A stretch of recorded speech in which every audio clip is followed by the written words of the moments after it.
Hi guys. Welcome to another Thursday night live stream with yours truly, Alan Scouser. As usual, it's going to be another Let's Talk Horror theme night. So if you've got any subjects at all about horror movies, horror books, horror actors, basically horror in general, just fire them at me and, hopefully we'll get a good discussion going. So it's great to be back again. I enjoyed being on Jordan's live stream on Tuesday. Really enjoyed it. Great night. And so I'm back solo tonight with this, as I say, the usual Thursday night live. And so any movies what you've been watching, what you can recommend, please voice them and that. Always great to discover new movies and that, gems and that. So how was your week been then, guys? Have you managed to pick up some good bargains? I've watched quite a few movies this week. Unfortunately, most of them are a bit meh. So, but more on that later. One particular movie which I didn't like, I think you all know what I mean.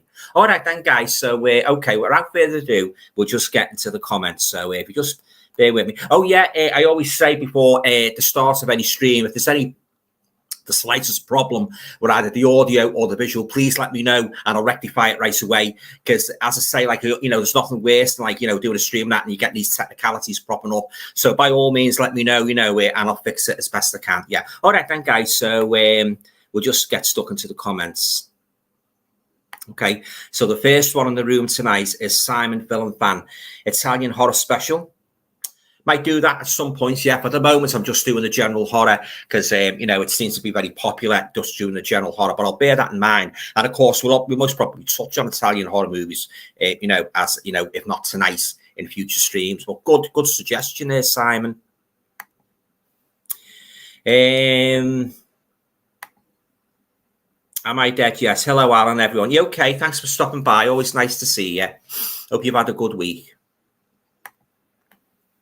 Kevin's here. Hi, Alan and everyone. Hope you're all well. Not too bad, thanks, Kev. Hope you are too. Yeah, thanks for stopping by. Always a pleasure to see you.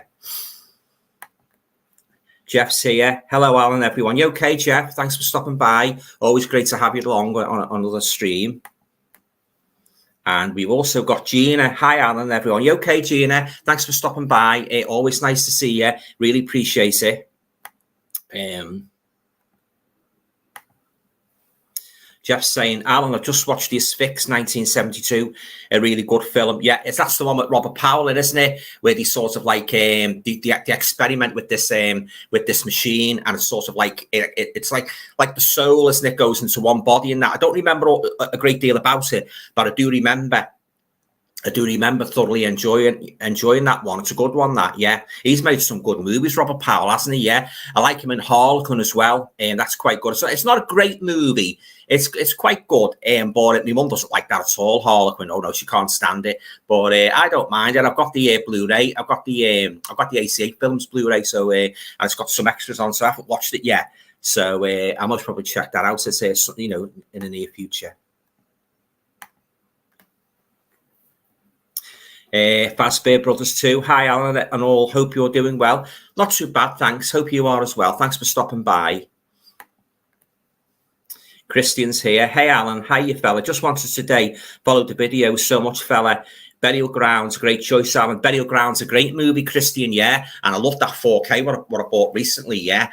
And it's got some great zombie action scenes and that, the way they all converge on the house and that. And as I said in the video, they don't just use the hands to kill people. They go into the garden shed, if you will, and get all the the implements what they think will be lethal.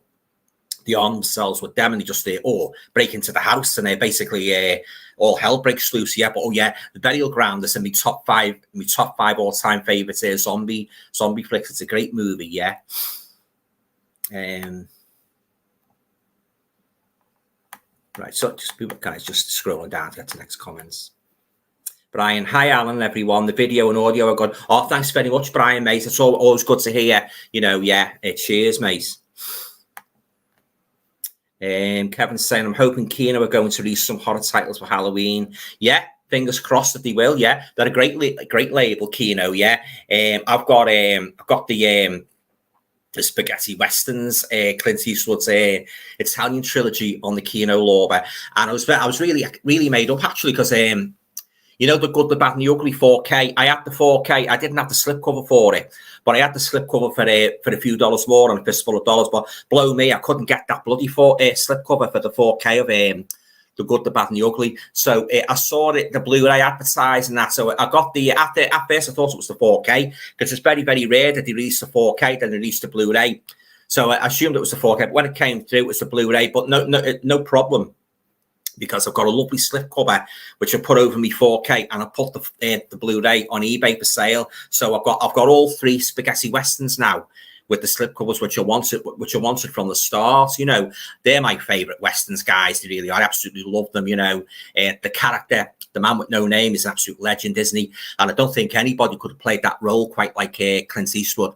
You know, I love the fact that he didn't say much; he just rode into town, and I love that mysterious quality about him. You know, very, very tough guy, a very, very multi-layered character as well, you know, and it's a great pity Clint didn't make any more of those. Well, he did he made sort of like movies that hinted at the man with no name, like High Plains Drifter, you know, they had certain aspects of the man with no name, but of course he was a different character. But I just wished he'd done a couple more for Sergio Leone. I do believe, you know, the one Sergio Leone's Once Upon a Time in the West, I do believe Clint Eastwood was offered that, but he turned it down. I don't think he wanted to be typecast. He didn't want to do too much, you know. So of course he came back to America and he started doing his own movies, didn't he? You know, with the likes of Play Misty for Me and that. You know, as I say, High Plains Drifter, you know, movies like that. But yeah, I love I love the Man with No Name trilogy, and I can watch The Good, the Bad, and the Ugly over and over again. I love that movie, you know. And as you all know, guys, I'm not a great fan of westerns, but all my days, they were fantastic. Those 3, the perfect western trilogy, in my opinion.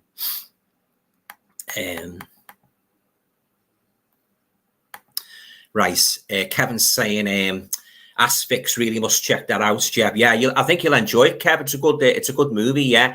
All to do with transferring like souls from one body into another, and that, you know, it's got like a wispy sort of like entity. I won't give away too much about it, but yeah, it's a lovely picture as well. You know, lovely crystal clear picture. Richard Brown, best Robert Powell film, Asylum. I love Asylum. Yeah, when he plays the doctor going to the asylum, he's got to guess who the real Dr. Starr is, hasn't he? Oh yeah, love Asylum. Yeah. Oh, what an ending though. What an ending. Yeah, great actor Robert Powell. He played Jesus of Nazareth, good as well, didn't he? And he's married to Babs Lord out of it, the blonde girl out of Pan's People, isn't he? Yeah. So he was in that series as well, wasn't he? With I never ever watched it, like, guys. That series with Jasper Carrott called The Detectives. I've seen the DVDs on sale now, but I've never actually watched it, so I can't really tell you. You know, can't give me my opinion on it.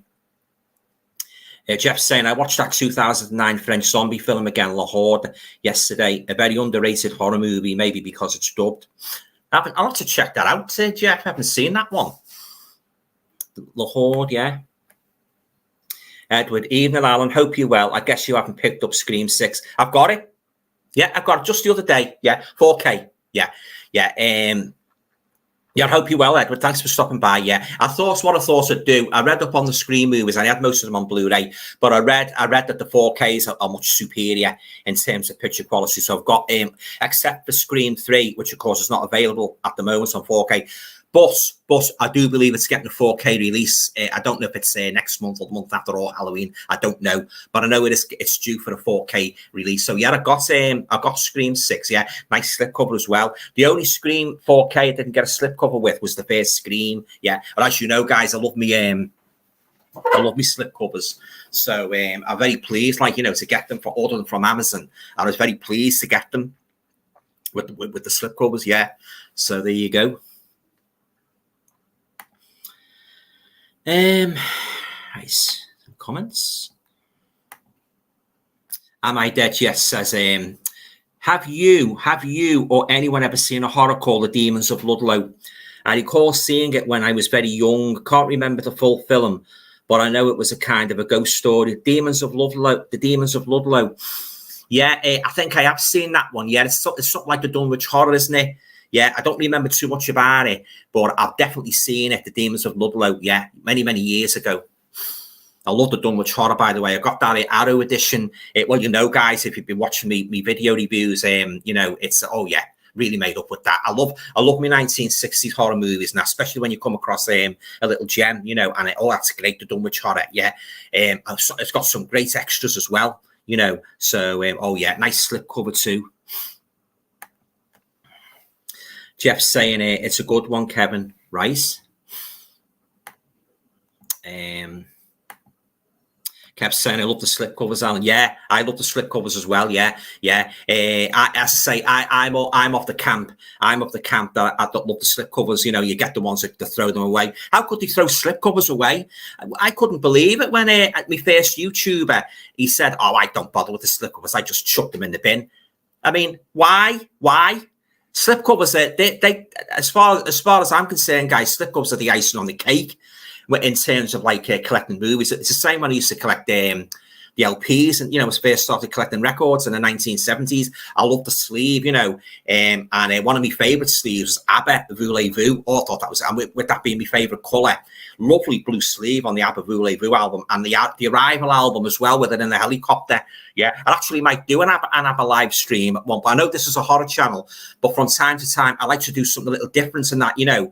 So I might just I'm going to do a glam rock one as well, you know. So stay tuned for that. Talking about all my favorites glam rock, you know, my glam rockers and that. Yeah, be fun that.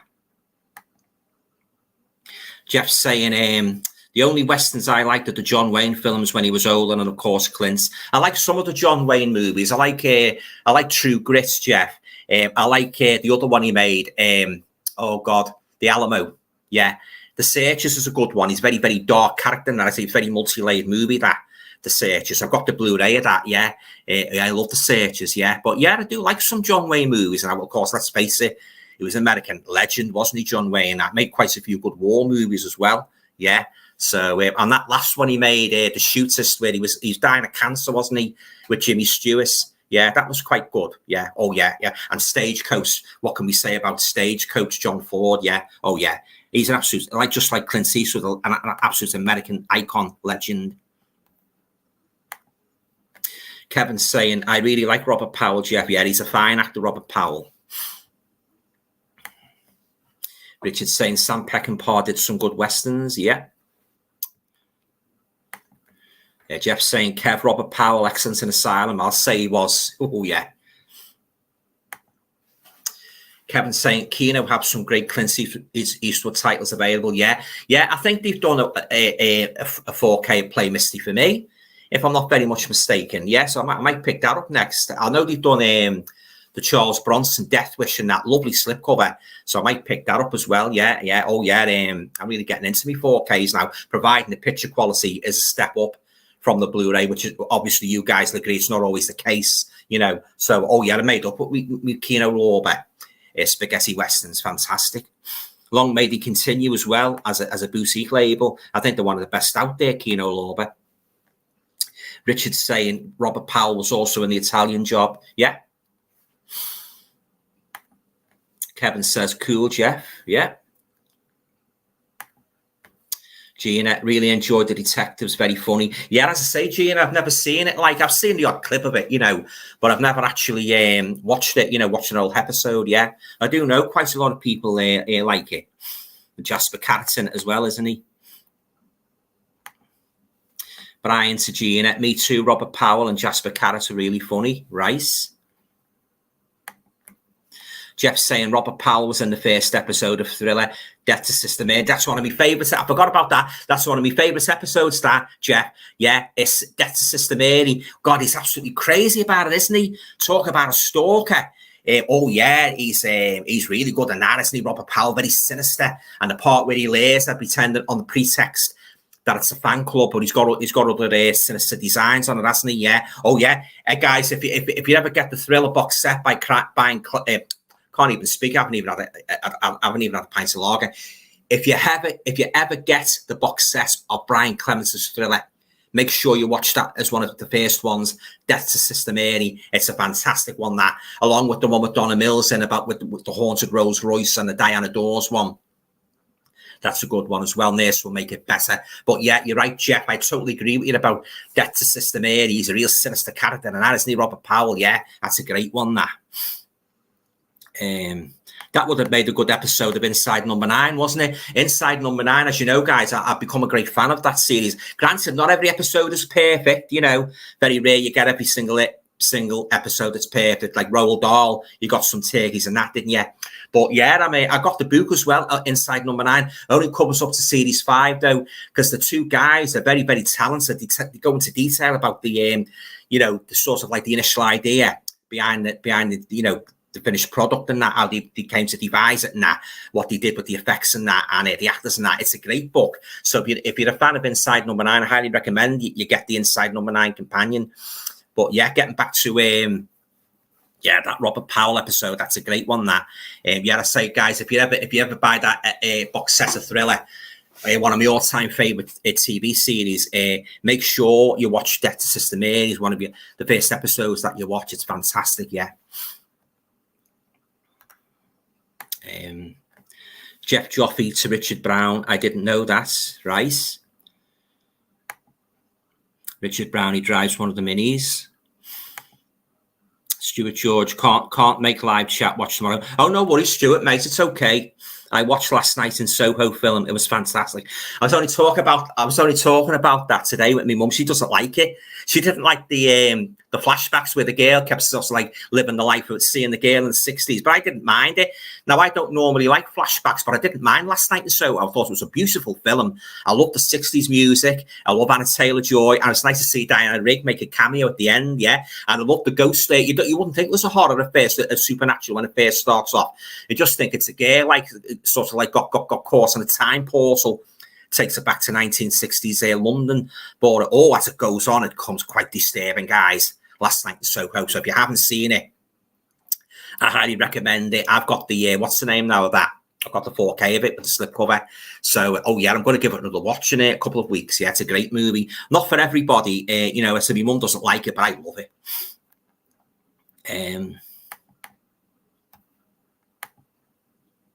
Am I dead? Yes, saying the man who shot Liberty Valance. I've got the song playing in my mind, what Gene Pitney sings when I read that out. The man who shot Liberty Valance. It's a great song, that. Yeah, the man who shot Liberty Valance was a classic. Great cast: John Wayne, Lee Marvin, Jimmy Stewart, Lee Van Cleef, Woody Strode. So there, I remember seeing it a couple of years ago. I don't remember too much about it, but I love the song by Gene Pitney. He was a fantastic singer, Gene Pitney. Oh, fantastic he was. Kevin saying glam rock, cool. You know, I love the Glitter Band, Alan. Yeah. Yeah. Let's get together again, just for you. Angel Face. Yeah. Goodbye, my love. Yeah. I grew up with all of them. They were a big staple of me teen years in the 1970s. Yeah. But the Rubettes, Shawaddy Waddy. I love Shawaddy Waddy. Oh, I absolutely love Shawaddy Waddy. I think they're one of the best bands ever. Them. Yeah. Fantastic. All right. Some people might criticize them because they do covers, but that doesn't matter a jot to me. They were a very talented group. Hey Rock and Roll, that was an original one. Dave Bartram was a great singer. Buddy Gask was the fella that used to go nun nun nun nun nun nun nun. Yeah, that was Buddy Gask. But I love Shawaddy Waddy. Yeah, love Shawaddy Waddy. Slade, Mark Bolan, T-Rex, all fantastic singers, all fantastic groups. So I'm looking forward to doing that one. Edward, what horror franchise do you think needs to end now? Halloween. That come right to me, Ed, that Halloween. I think they've took the story as far as they can go, Ed, to be honest. You know, it's getting more and more ludicrous each time they make a new one. You know, Laurie Strode. It's just between Michael and me. This is my final, my final confrontation with give it a rest, for God's sake. You know, it's well worn. When it first came out in 1978, and we got the second one, I love both those movies. I've said this a few times in these streams. I love those two the best. The rest, they're a bit, dodgy. They weren't great. So one or two I enjoyed, but the first two, they could have been one movie, guys, couldn't they? Halloween and Halloween 2. But yeah, I think it's about time to give that a rest now. It's like so, and even Friday the 13th, I think it's at its day now.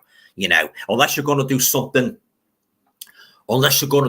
really breathtakingly, really fantastic, makes your jaw drop in awe. Something different, I think they should leave them well alone. You can have too much, you can do too much of a character in that, and in the end, it becomes pathetic. They've done the same with Kruger. in those Nightmare on Elm Street movies. And the main fault with him, he made him like a bloody stand-up comedian. And I've said this over and over in my streams. I didn't like it when he made him a bloody stand-up comedian, you know. So yeah, I think that Halloween, I think they should leave it now.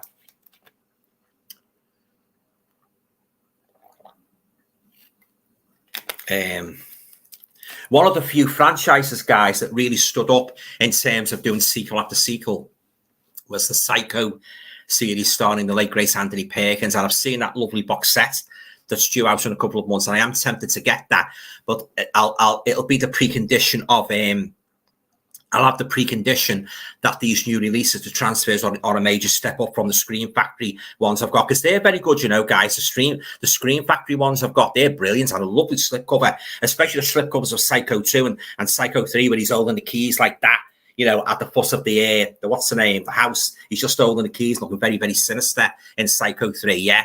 But even if I've got the box sets, I'd keep those four. Even the one where he's on the phone, the last one, they're one of the few franchises that there were, you know, there wasn't one bad movie in them, in my opinion, you know. And of course, what can you say about Anthony Perkins, you know, how he played that role? It's like Christopher Lee with the Dracula movies, you know, the character was that good. You could go on watching them and watching them and watching them. And it's the same with Peter Cushing when he made the Baron Frankenstein movies. You could go on watching them all the time, couldn't you? He was that good, Cushing, you know. But oh yeah, the Psycho. Oh, I thought that was a fantastic series. That I didn't like the remake, you know, that didn't start Anthony Perkins.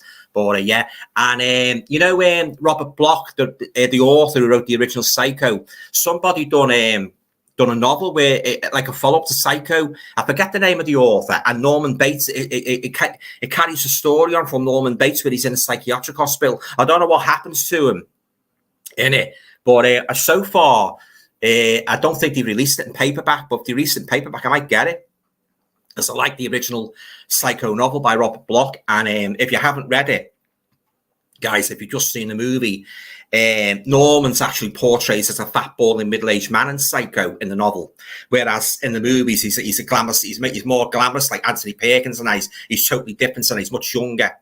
But in the original Psycho novel, he's a balding, middle-aged man, you know, very dull man, and that, you know. So yeah, oh yeah, I love the Psycho series. Kevin, I love Asylum. Me too. Yeah, great movie. I love my horror anthology movies. There's one come out, guys. I don't know if you've seen it. Let me know if you have. It's what is it? It's a beneath the house of blood or something, or beneath the house of drip blood. It's 3 different stories. I don't think it's connected to the 1971 Amicus one, the House of Drip Blood. But yeah, so I'm thinking about picking that up from Film Treasures. They're a great company, them Film Treasures guys. They're like Amazon in terms of fast service. I've ordered quite a few movies from them. I've just ordered a double one now.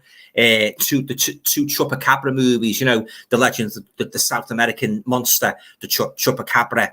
They've got 2 movies, like lovely slipcover. So I've just ordered that. So she'll be getting that any day now. I've got loads of horror. Oh yeah, you might be interested to know, guys. I've got loads of horror movies on the way, some rare gems, and one particular one regarding a nod to the Universal, which I was very, very pleased about. I won't say any more about it, but when I do my next haul, it'll be a bumper one, and you'll see all my pickups. So I've got some great ones on the way. Oh yeah, I'm really looking forward to watching them. Quite some rare gems as well, guys. So stay tuned for that. She'll be up in a couple of weeks' time. I'm just going to give the postie time to deliver all my movies and that. And once I've got all my movies like piled up, I'll do a special pickup. So yeah, so something to look forward to. Sometime in August that'll be. So that'll be something for you to look forward to. Me as well. Jeff saying Peter Cushing's grieving father in Asylum, really creepy. Yeah, oh yeah, definitely, yeah. Yeah, I love Asylum. It's a great one, that. Richard Brown, Peter Cushing is great. Oh, well, that goes without saying, doesn't it? Peter Cushing is great at everything. Yeah, I've always said it. Like, if the movie's got a bit of a lackluster plot, his presence alone lifts it just that bit higher, because he's in it. You know, he's such a fantastic actor. He's got a great screen presence, and by all accounts, he's a very nice man. You know, so it's the same with Christopher Lee. When he's in a movie, I mean, he's made a couple of turkeys, but his presence alone, you know, you're just fascinated to watch because he's in it. You know. But yeah, oh yeah, I still miss both of them to this day. Grew up with those 2 actors.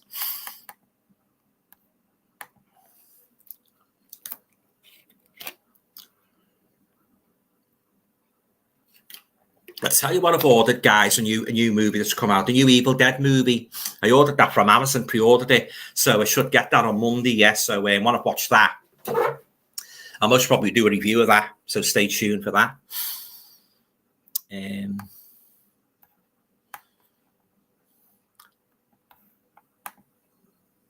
Brian's saying, have you seen the Sylvester Stallone film Detox? No. It's about a serial killer stalking cops in a snow-covered centre. Oh, right. I like me movies with a snowy backdrop, so I might check that out. Yeah. Oh, thanks for that, Brian. Yeah, I'll check that out. Detox. Sammy's here. Evening, Alan. I loved Halloween 3, Season of the Witch. Oh, did you like that one? Did you, Sammy? That's the one I least like. Yeah. I'm not too keen on that. Most probably because Michael isn't in it, you know. So I'm glad you enjoyed it anyway. Kevin's saying, I love Shawadi Wadi 2, one of my favourite bands. Yeah, I had all their records and tapes. I bought pretty much everything they ever made, Kevin. I've got a big Shawadi Wadi CD now, yeah, with virtually everything what they've done, yeah. Some of the B-sides were good as well, you know, Lucy Jane, you know, all them and that, yeah, the Trocadero. Yeah, oh, yeah, I can't understand anybody who doesn't like Shawadi Wadi, you know. I love Shawadi Wadi, one of the best bands ever. Saw them real a couple of years ago in Red's nightclub in Liverpool. If any of you are from Liverpool, you might remember the Red's nightclub. Yeah, but oh yeah. I don't think Dave Bartram. I think they had a different singer then. It wasn't Dave Bartram, but they were good. There were some members of Shawadi Wadi in the group and that, but yeah, they were very good. Richard Brown, Final Destination. It was a great franchise. I couldn't tell you. I haven't really seen them right through. I've only seen clips of them. Yeah. Jeff's saying, anybody seen Jaws 3D? Yeah, but I don't go much on 3D movies. I just watch them, you know, like ordinary. Like, yeah, not really a fan of that one. The only Jaws movie I really like, Jeff, to be honest with you, is the first Jaws one. I watched Jaws 2 the other night on Blu-ray. It didn't hold up. Yeah, so yeah, won't be keeping that. Same with the others as well. Yeah, there's only one Jaws for me, and that's the 1975. Yeah, and for goodness sake, producers, please don't remake Jaws. Like they remake it, well, basically like The Exorcist. They're doing like sort of like a sequel, aren't they? Yeah, they're doing like 3, like they did with Halloween. But Jaws, no, don't touch that movie. It's an absolute classic. Kevin's saying, I love Scream Factory. Me too. Has anybody seen The Strangler? It's a 60s horror and it's just been released. I haven't seen that one, Kev. No, The Strangler. I've seen the Boston Strangler with Tony Curtis, but I haven't seen that one. I have to watch out for that. Richard's saying Robert Bloch's Psycho novels was Psycho 2 and Psycho House. That's right, they were, yeah. I read Psycho 2. I didn't think much of it because the story was, I thought the story was very, very, very weak. I haven't read Psycho House. Isn't that the one where they have Norman's house, like an attraction, like a fairground attraction? I'll have to check that one out. But I've read Psycho 2. It's nowhere near as good as the movie, the Psycho 2 movie. Yeah. So, Chestnut 7. Hi, Alan and everyone. Little late. Oh, no worries. You're okay.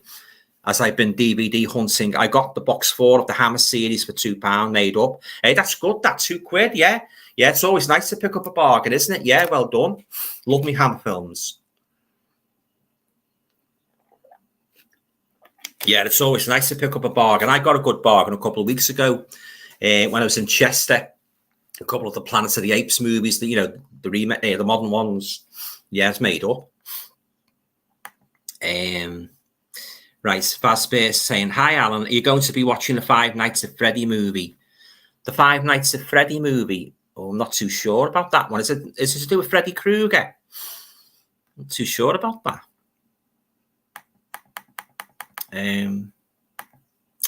Right, Sammy's saying Open Seas in 1974 with Pete Fonda is a great hidden gem. Have you seen it? I don't think I have. No. I think I've heard of it, but I don't think I've seen it. I'll have to watch out for that. Pete Fonda. Now, Jeff's saying maybe when they made Psycho in 1998, instead of copying the 1960 film, they should have cast a 50-year-old man as Norman. Yeah, you got a point there. As you said, Alan that was the original character's age. Yeah, he was 50. That's right, Jeff. Yeah, they might have done a better version, mightn't they? They'd have done that. Yeah.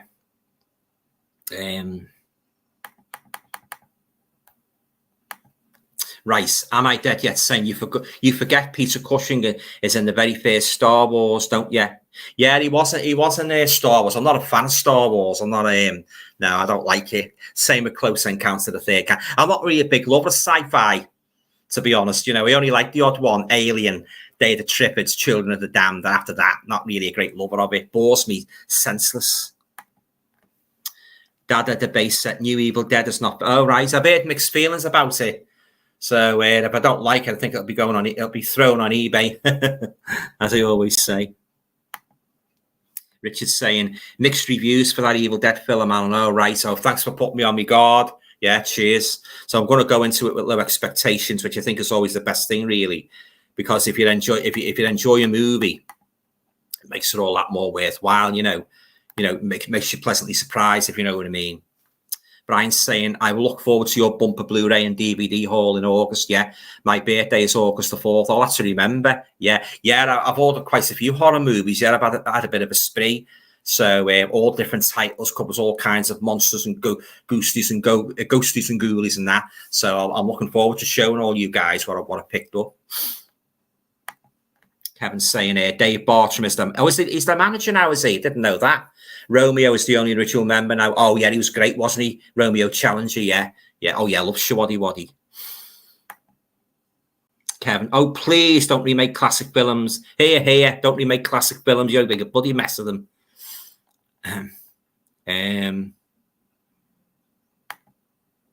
Kevin's saying Psycho 2 is a classic film. Well, I wouldn't disagree with that. It's one of the best sequels ever made. I'd rank that right up there with The Bride of Frankenstein and Wolf Creek 2. You know, and Frankenstein meets the Wolfman as the greatest horror sequels ever made. Yeah, I love Psycho 2. Oh, what a twist as well. Really kept you guessing to the end as well, didn't it, Kev? You know, you didn't know if Norman had got a bit cuckoo again or it was somebody else that was doing the killings. And I love Psycho 2. It was very, very well done. Great movie.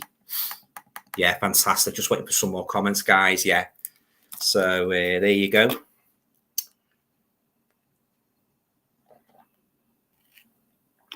Yeah, so that Pete Walker set as well, that looks a good set. But I've got all the movies and that. So it has to be a really big upgrade from the ones I've got for me to fork out. But it's a lovely looking set. The Pete Walker collection's got all the classics in, you know. The Flesh and Blood Show, Frightmare, you know, all them. Schizo, yeah, the comeback. I love Pete Walker. I think he's a fantastic director. Edward's asking me, will you be picking up the new Wicker Man 50th Anniversary Collector's Edition? It depends on how big of an upgrade it is in picture quality compared to the one I've got. I'm quite happy with the one I've got, actually. It's got loads of special features on, but if there's not really much added to this, I think I'll pass on it yet. But it sounds interesting anyway. Anything to do with the original Wicker Man always interests me. Yeah. So I'll see. Right, Richard's saying The Howling 2 isn't the best sequel ever. No, I'm not really a great fan of The Howling 2. That's the one with the girl keeps ripping her top off the end. Yeah, I'm not really a great fan of that. I think it's a bit hokey in places, that, even though it does star Christopher Lee.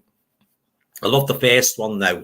I think that one and The American Werewolf in London, they were the two best werewolf movies of that particular decade, you know. Love both of them. Brian's asking me, will you be picking up the 88 Films 4K of The Witchfinder General? Again, the same applies with this that applied to the what I said before about the Wicker Man. If it's a major step up picture quality wise, I might be tempted, depending on how much it is, and it depends on how many more extras are in it. But if there's not really much in the way of a major upgrade, I think I'll pass. Yeah, but The Witchfinder General is one of my all-time favorites. Vinnie Price movies. I love The Witchfinder General. Another good one as well along that vein, guys, is The Bloody Judge, starring Christopher Lee. I've got the AC films of that recently. That's great. That, yeah. I don't think it's quite as good as The Witchfinder General, because that was really, really brutal, but it's still a good watch, The Bloody Judge, yeah. If you like your Christopher Lee flicks, you haven't seen that, I'd highly recommend you check The Bloody Judge out. But oh yeah, I love The Witchfinder General, yeah. Always real nasty in that, wasn't he? And the chilling thing was, it was based on a real character, wasn't it? Matthew Hopkins, yeah. But yeah, I'll say all these ones that they're releasing now on 4K, I think I'll only pick them up. It's a really major upgrade and there's more special features. Otherwise, I think I'll just stay with the ones I've got. Chestnut 7 says, I like Psycho 4, where it goes back to his childhood. Olivia Hussey was gorgeous too. Oh, yeah, it's good, Psycho 4, isn't it? Yeah. Oh, the orange juice scene now. Oh, God, that's a bit tough to watch, that. The orange juice, what he does with the orange juice. Oh, it's tough, that, yeah. But, yeah, it's a good one, Psycho 4, when he's on the telephone to the radio station, yeah. Jeff's saying, Alan, is there any horror film that scared you really bad? Only The Omen and Salem's Lot. For me, I had nightmares. Horror film that scared me really bad. Well, as I said, I've said in previous streams, when I first saw Christopher Lee's Dracula, he freaked me out. Like, I never seen Dracula with fangs bared and blood in his eyes and that. But coming up to maybe the 70s, maybe I'd say The Exorcist is a bit unpleasant movie for me to watch, and not really. I don't really rank that as one of me to go-to movies. Like, it's a very, very unpleasant movie. I don't like the whole theme of the devil going to. I don't like the whole narrative of a devil going into a girl's body after they're playing with the Ouija board. Because what makes it all the more disturbing for me, I've heard quite a few true stories about things that's happened with the Ouija board, and that makes that movie all the more terrifying. You know, it's actually based on a true story, guy. You must probably know, from 1949, involving a little boy. I believe he did a separate film for that. But yeah, it's not a movie I'd like. It's not a movie I go to. All the time. I've seen it once on when he showed it on. I think it was Channel 4. Around about about 10 or 12 years ago, and I was certain scenes in it where I thought, oh, that's a bit, what she does in the movie and that. So it's not really one of me lovable. Shall we just say it's not one of me lovable horror movies? It's very, very disturbing, dark story, and the way it's portrayed, the girl helpless and that, the demon going, and she can't do a thing about it. She's basically strapped to the bed and the demon's in her body with the voice and that, and the rolling the eyes back. And oh, yeah, it's give many a person nightmares, that movie and that. It's not a very good watch. I know some people might say watching it now years later compared to the horror movies that have been made, it's nothing. But I think it's still got that disturbing, dark aspect to it, And Linda Blair, the way she's portrayed, has been gradually taken over and that, going to the hospital and that, and then the party scene. And, of course, the notorious Spider Walk. Yeah, it's not a movie that I'd particularly, as I say, it's not one of my lovable horror movies. Yeah, very, very disturbing. And of course, it forged a reputation, didn't it, for being the scariest movie ever. Some might beg to differ on that. Just depends on what frightens you. Some people are scared of clowns, some people aren't. Some people are scared of the dark, some other people it doesn't bother them. It's just what frightens you. It's all depends, doesn't it? But yeah, it's not one of my most loved movies, that I have to say. Am I dead? Yes. Unpopular opinion here, but I think Jaws 2 is a decent sequel. Oh, right. It has got its fans, yeah. Nowhere near like the first one, but a decent sequel. Jaws 2 gets lots of hate, but I like it. Well, that's fine. Yeah. A lot of people do like Jaws 2. Yeah. So, but I'm just saying, like, my opinion, I prefer because I think this is my opinion again, guys. I think in terms of the shark movies, I think once you've seen one, you've pretty much seen them all. Well, that's just my opinion. I know a lot of people love the shark movies, and it doesn't matter if it's another Jaws rip-off, they'll go and watch it, But yeah, it's like James Herbert, The Rats, when he wrote the Rats novel and that in 1974. There was a lot of spin-offs of Animals on the Rampage movies, wasn't there? You got like The Night of the Crabs, which I must admit, I did enjoy, but I didn't enjoy them as much as The Rats.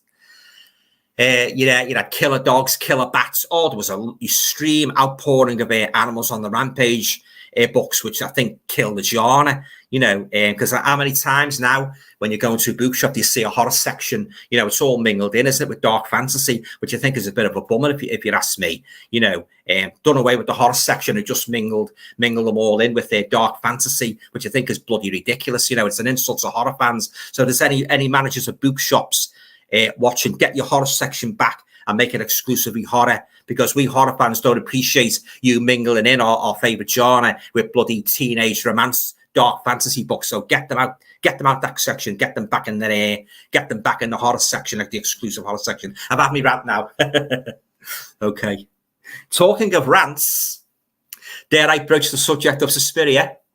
Any objections? I won't say too much, but you'll know if you've watched my video how much I absolutely bloody hate that bloody remake. Oh my days, it was a bloody disaster. It was a pile of, I won't swear because I don't swear on this channel, pile of excrements. Yeah. The main fault was, guys, for me, they piled too much fat on it, too much flab. Now, when I say that, I mean, they basically complicated the story. The original basic storyline, what Dario Argento did in the original, they sort of like expanded on it too much. They made it too long. They put all sorts of these weird scenarios in. And that bloody woman that had the glasses on like Ronnie Corbett, walking around like a bloody zombie. What was all that about? You know, yeah, big thick glasses like Ronnie Corbett. She could have been Ronnie Corbett's sister, you know, and she was wandering around as if she was in a daze and that. And then that scene at the end with that owl, God, that owl woman with all a bloody flesh. It was horrible. Oh, I hated it. It's definitely the worst. Honestly, I still stick by it until I see a worse one. That is definitely the worst horror sequel I have ever, the worst horror remake I've ever seen of a classic movie, that bloody Suspiria. You know, but I know a lot of, since I put that on, there's been a minority that do like it. That's fine. I'm not saying, you know, I'm not criticizing your taste because we all like different things. I'm just saying I bloody hated this. I really hated it. And, you know, I don't know about the audacity to trample all over a great Dario Argento classic in the totally disgusting, ridiculous way that they did, you know. Yeah, nothing about it I liked, you know, not one single second, as I said in my video, there wasn't one single second I liked about that bloody Suspiria. Yeah, but enough said about that. I said enough in my video, yeah. Yeah. What's your thoughts on the Suspiria? Do you like this? Do you like the remake, or do you prefer the original like me? Yeah, let me know anyway. So, right, getting back to the comments, guys. The more I think about that bloody Suspiria remake, the more it pains me. Chestnut 7. I think Jaws 2 is okay, but 3 and 4, fair enough. Yeah, we all have our different tastes, even with the Jaws franchise. Am I dead yet to Chestnut 7? Yeah, the rest of them are awful. Right. Richard Brown says, I love horror films, but I've never been scared by any. No, there's not. I have to admit, the more horror movies I've watched, it takes a lot to scare me now. You know, some of the. Funny enough, like some of this was raised on I think it was Jordan's stream the other night. What non-horror movies that have disturbed you? I'd say maybe some of the war movies and that, where you know it's actually happened. Like, you know, like I watched that one the other night, All Quiet on the Western Front. And although I didn't like the movie, I thought it was too long. It was a bit drawn out. There were some pretty unpleasant scenes in that where, you know, the dead comrades and that, you know, the guy's looking at his comrades all dead and lying in the mud and that. I thought that was pretty disturbing and that, you know, anything like that, you know, I mean, like the Manson case, the Charles Manson case, you know, Sharon Tate, that was very disturbing. I've got the movie that was made in 1976, Helter Skelter. And yeah, and I believe one of them's just been let out of prison, haven't they? Leslie Van Houten. I don't want to go on too much about that because it's a horrible case, even thinking about it. But I saw it in the minutes today. She's been released by the parole board in America, and there's a lot of outcry about it. I should imagine, especially from Sharon Tate's family, you know, because what they did to that poor girl and her friends in that house was just, it was just violent. I think that's the worst case in American criminal history. That Manson murders case, but yeah, definitely, yeah. But as I say, these things that have actually happened in real life, they can be more disturbing than fictional horror, in my opinion. But yeah, having said that, going back to fictional horror, very, very few, if any, horror movies scare me now. Not like when you're a kid, you're scared of everything, aren't you? When you're a kid, yeah. So there you go. Chestnut 7, am I dead yet? Absolutely crap, right? Simon Film Fan, hi Alan, do you prefer Beyond the Door to The Exorcist? It's more fun. I've seen Beyond the Door. That's the one with Juliette Mills, isn't it? That's quite an unpalatable movie to watch. Yeah, very disturbing. Yeah. There's something about possession films that freak me out. You know, as I said, that my most unloved movies, you know, they've just got this dark aspect about them that's sort of like just disturbs you. Playing around with the Ouija board, especially because it's grounded in reality. Priests say to you, don't mess around with the Ouija board, and it makes you start thinking, doesn't it? Well, what the hell happens to us when, I don't want to get too more, but what the hell, what realm do we go to when we leave this earth? It's all tied into those fears, those primal fears, and it's not a subject I really like to discuss much, possession movies, because I just don't, they're not really high on my list of most like their horror movies. They've got a very, very dark, disturbing aspect to them. But yeah, getting back to Beyond the Door, I saw that a couple of years ago on their Roku. Yeah, not a bad movie, quite creepy, You know, okay, anybody possessed is always creepy in a movie, isn't it? That was a particularly disturbing scene, guys. And the you know, the very first Conjuring movie where the mother gets possessed and that, and the bag over her head and that, and the blood, and she goes up in the air on the chair. That was pretty disturbing, yeah.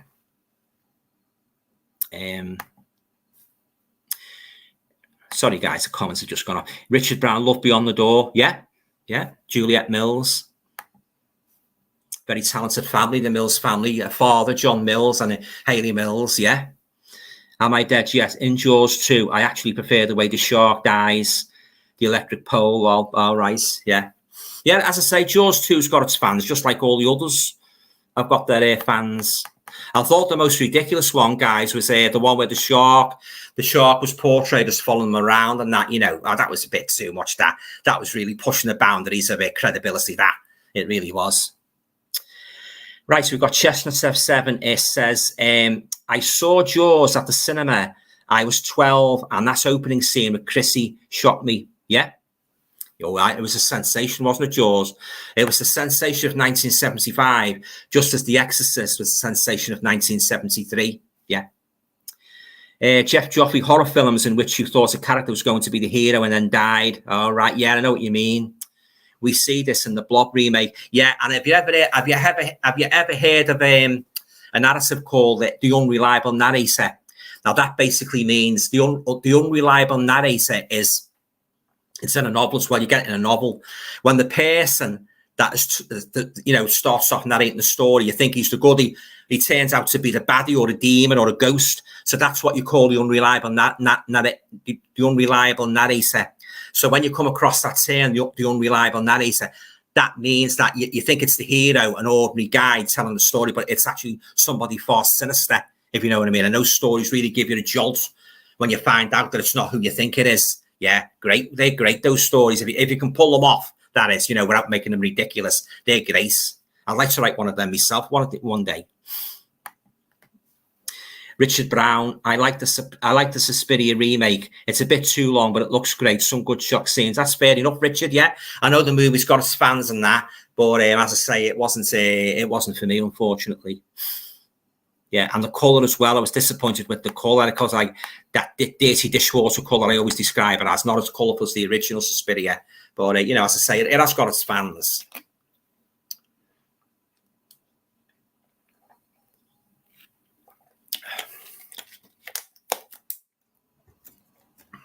One of my favourites, well, I think it might be my favourite Dario Argento movie is The Bird with the Crystal Plumage.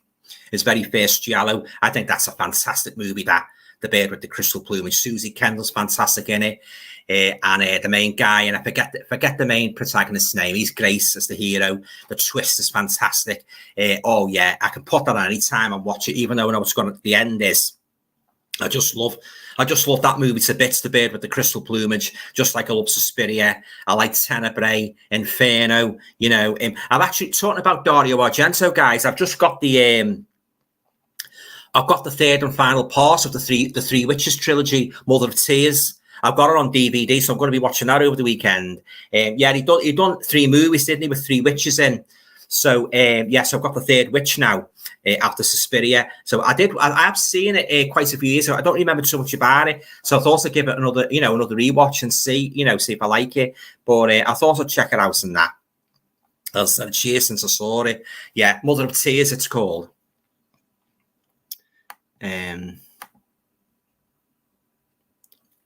Robert Turner. I've just watched 2 films that I found very tedious. The first was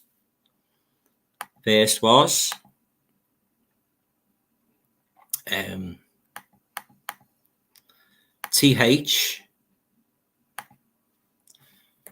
Dada Debay's a Suspiria remake was awful. It was awful. It was bloody terrible. Brian says, is it okay if I ask you, if you watch your horror movies with your mum, is she a fan of horror films? I watched them with my mum. She was the one that got me into them through the Hammer films. My mum does like horror films, just like me dad, and some of my family like horror films, but she doesn't like me putting them on too late at night, especially if they've got a supernatural narrative. She don't put that on now, She didn't find The Exorcist scary at all. She didn't know what all the fuss was about, you know.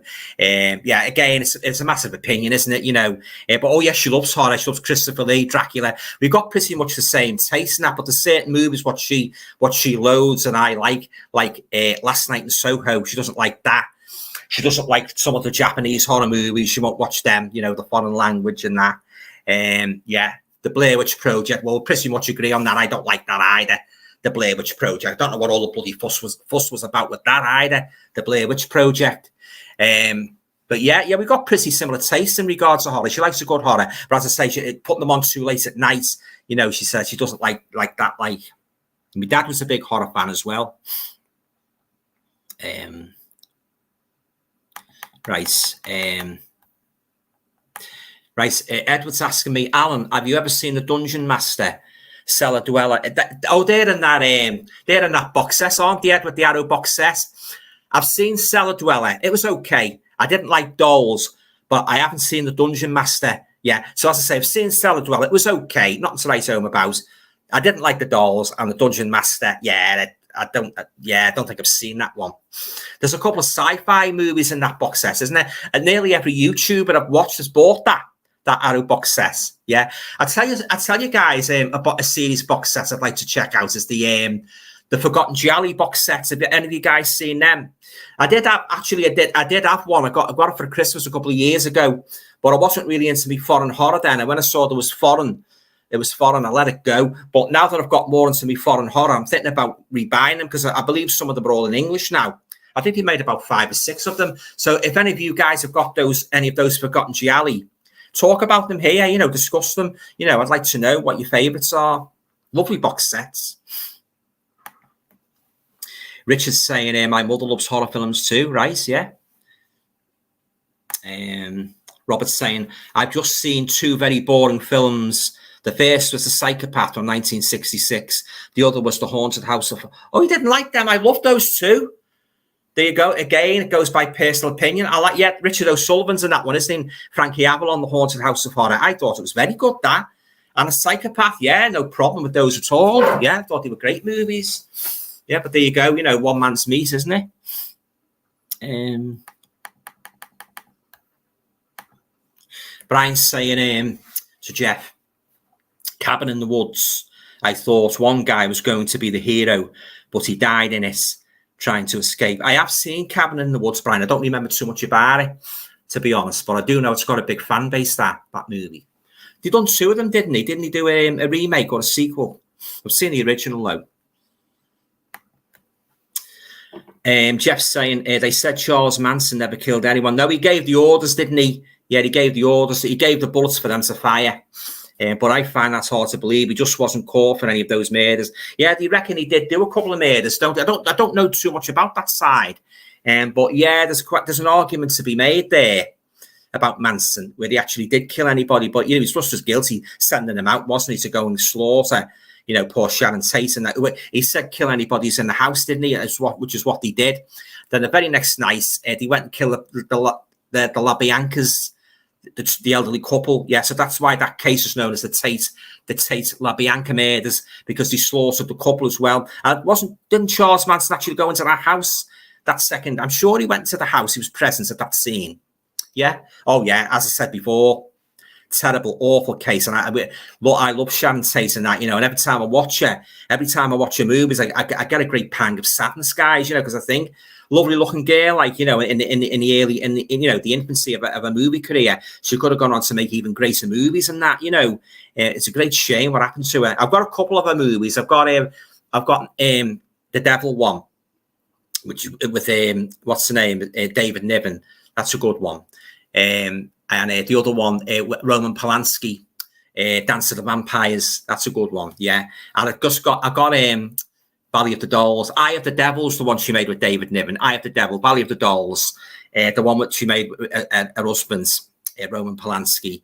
I do want that last one she made, though, guys, 13 Chairs. So if any of you ever hear of that, an English language version of that on DVD, please let me know, because I've been wanting that for years.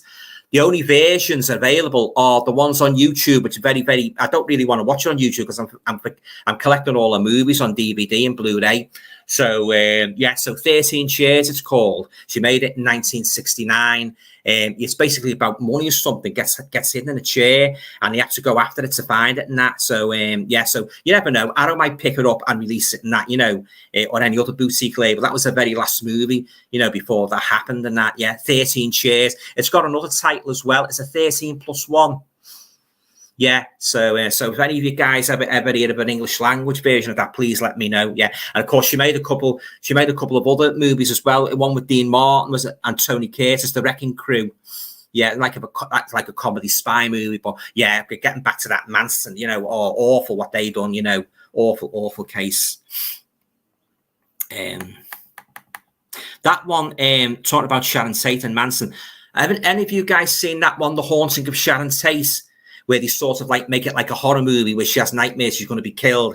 I was contemplating getting that, but my mum said, "Oh, I don't fancy that, you know, don't fancy that at all, you know." So yeah, I'm just wondering, you know, is it really worth picking up? Yeah, because it's basically like a lot of people said they're just fictionalizing it. You know, like she kept having premonitions that she was going to be killed, and I don't think that really happened, guys.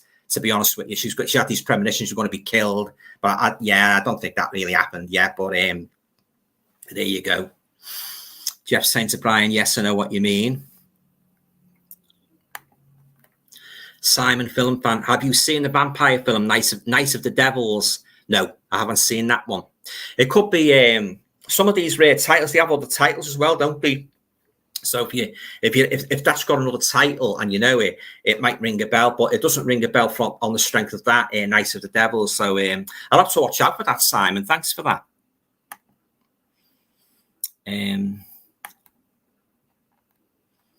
Right, so just get back up to the comments, guys. Just scroll down a bit fast here.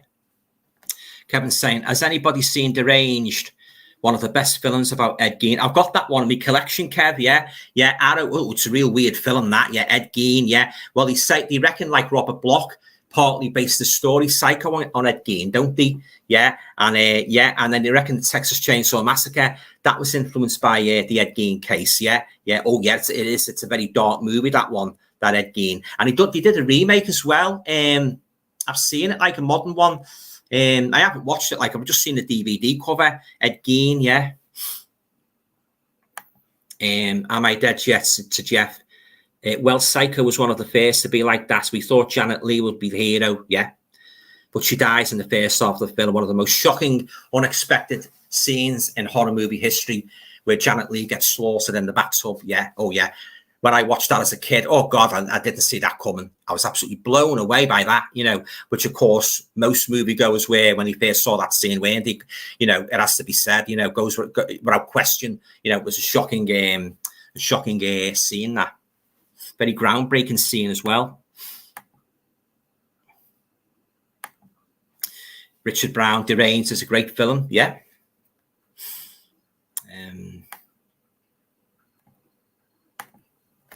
Jeff saying, so am I dead yet? Spot on. Yeah. Richard Brown, bad news, Alan. They're going to remake. Oh, they're not going to remake, but you're having me on here. You've got to be having me on. They're going to remake The Bird with the Crystal Plumage. I haven't seen anything. So I'll have to see that with my own eyes, Richard. Yeah. They better not remake it. That's all I've got to say. Perish the thought. Right. Am I dead yet? To Jeff Joffrey. Few others. Wolf Creek, Hostel. I recall thinking I didn't think they would die. Yeah. Good movies, them. Yeah. I think I gave up waiting for Wolf Creek 3. That's been in the works for a few years now. It's in development's hell, isn't it? Wolf Creek 3. Yeah. I don't think we'll ever see a Wolf Creek 3, you know, because he's been doing the series, hasn't he? Which I didn't care for at all. That's a Wolf Creek series. Yeah. But who knows? You know, they might do one eventually.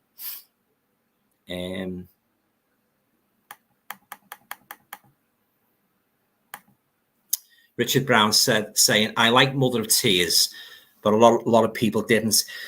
Yeah, I've heard mixed reviews about that, Richard, Mother of Tears. But I watched it years ago. I don't remember too much about it, but that, you know, I wasn't really a big Dario Argento fan. That was before I really knew. But now, since I've watched a lot of his films and I've become a real fan of his, I thought I'd give it a rewatch. So I picked it up pretty cheap on the internet. So I'll give it a watch over the weekend. Jeff saying The City of the Dead, the girl in that, I was shocked when she made an early exit. Yeah. Jeff, yes. Am I Dead? Yes. Kevin's saying, did you like the Gamera films, Alan? Do you know what? I haven't watched them yet, Kev. Yeah, I haven't. I've got that many movies piled up, or I've got to get through. I haven't got round to them yet. So once I've watched them all, I might do a review of each box set. Yeah. So I'm looking forward to watching them because I've never seen them before. I picked up that talking about monsters. I picked up that Shinto Godzilla movie. So I've got that to watch as well. Yeah. So I'm looking forward to them.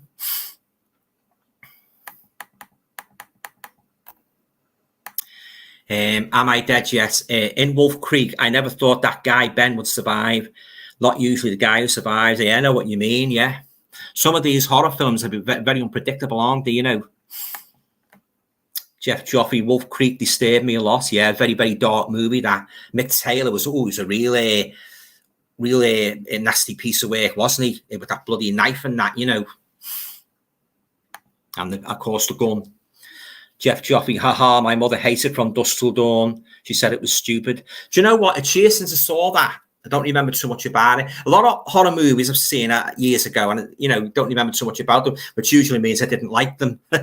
You know, if they haven't stuck in my memory, it usually means 9 times out of 10 I haven't liked them yet. So there you go. Right, Chestnut F7 says, Wolf Creek 2 was even more disturbing to me. It was brutal, wasn't it, Wolf Creek 2, especially at the beginning. Ooh, my days. I like the setting in that as well. I like the Australian outback, you know, lovely setting. Edward's asking me, do you like horror comedy? There's only a certain amount of horror comedy I do like, Edward. Said this many times, Abbott and Costello, Me Frankenstein is probably my favourite horror comedy movie because I liked it for the simple fact that the monsters played it straight, you know. I would also say American Werewolf in London is my second all-time favourite horror comedy. And I like the one with Sharon Tate in Dance of the Vampires, also known as Pardon Me, But Your Teeth Are in My Neck. That's a good one, that. Yeah, it's another good horror comedy. I'm just trying to think of any more. I like Abbott and Costello meet Dr. Jekyll and Mr. Hyde, where Boris Karloff played Dr. Jekyll. That's pretty good. He made that in the 50s, yeah. I wasn't too keen on Abbott and Costello meet the Mummy. I didn't like that one.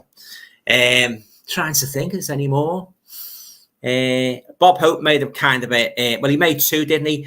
The Cat and the Canary was one of them. I forget what was the other one? The Ghost Creeps, was it? They were all right. They weren't really my favourites and that, but yeah, I only like certain horror comedies, you know. That's why I'm not too keen on those, what's the names, the scary movies. Not really a fan of them. It's got to work, horror comedy, you know. Otherwise, you know, it just falls flat on its face. So yeah, I don't like me horror when it's sort of like it's tinged with comedic elements, you know, especially if it's ridiculous what you've seen over and over again. But yeah, they're the only real horror comedies that spring to mind. Abbott and Costello, Me Frankenstein, American Werewolf in London, you know, and the other one I mentioned, you know, it's Sharon Tate's movie. Yeah, so I prefer me horror to be horror. Brian's saying they made a film about the Tate murders called Wolves at the Door. They made it like a slasher film. I think I've seen that one. Yeah, it was loosely based on it, wasn't it? They didn't care much for that, you know. But I'm contemplating about getting that Haunting of Sharon Tate just out of curiosity, just to see what it's like, you know. But yeah. Edward says, I've been rewatching the classic It Ain't Half Hot, Mum. I will not have gossip in this jungle. the late great Windsor Davis, yeah. Yeah, It Ain't Half Hot, Mum, on that TV with my mum and dad, and I absolutely love it, yeah. Wish they could still make comedy like that nowadays. They were good, weren't they? Yeah, Lofty and that, you know, and Gloria. Yeah, I used to like the way it ended. Meet the gang, cause the boys are here, the boys to entertain you. Yeah, and Windsor Davis, what a powerful authoritative figure he was in that jungle, you know. Yeah, I love the song what he made as well in 1975, Whispering Grass. Loved that. He had a great voice, Don Estelle. Oh, fantastic voice. And Windsor Davis, like, you know, sort of like walking around with that, you know, playing the Sergeant Major and that. Oh, the memories, guys, the memories. Yeah, but yeah, Windsor Davis was good in that series with Donald Sinden, Never the Twain. Any of you guys remember Never the Twain? I used to love the theme music of that. Yeah, Never the Twain. 2 great actors.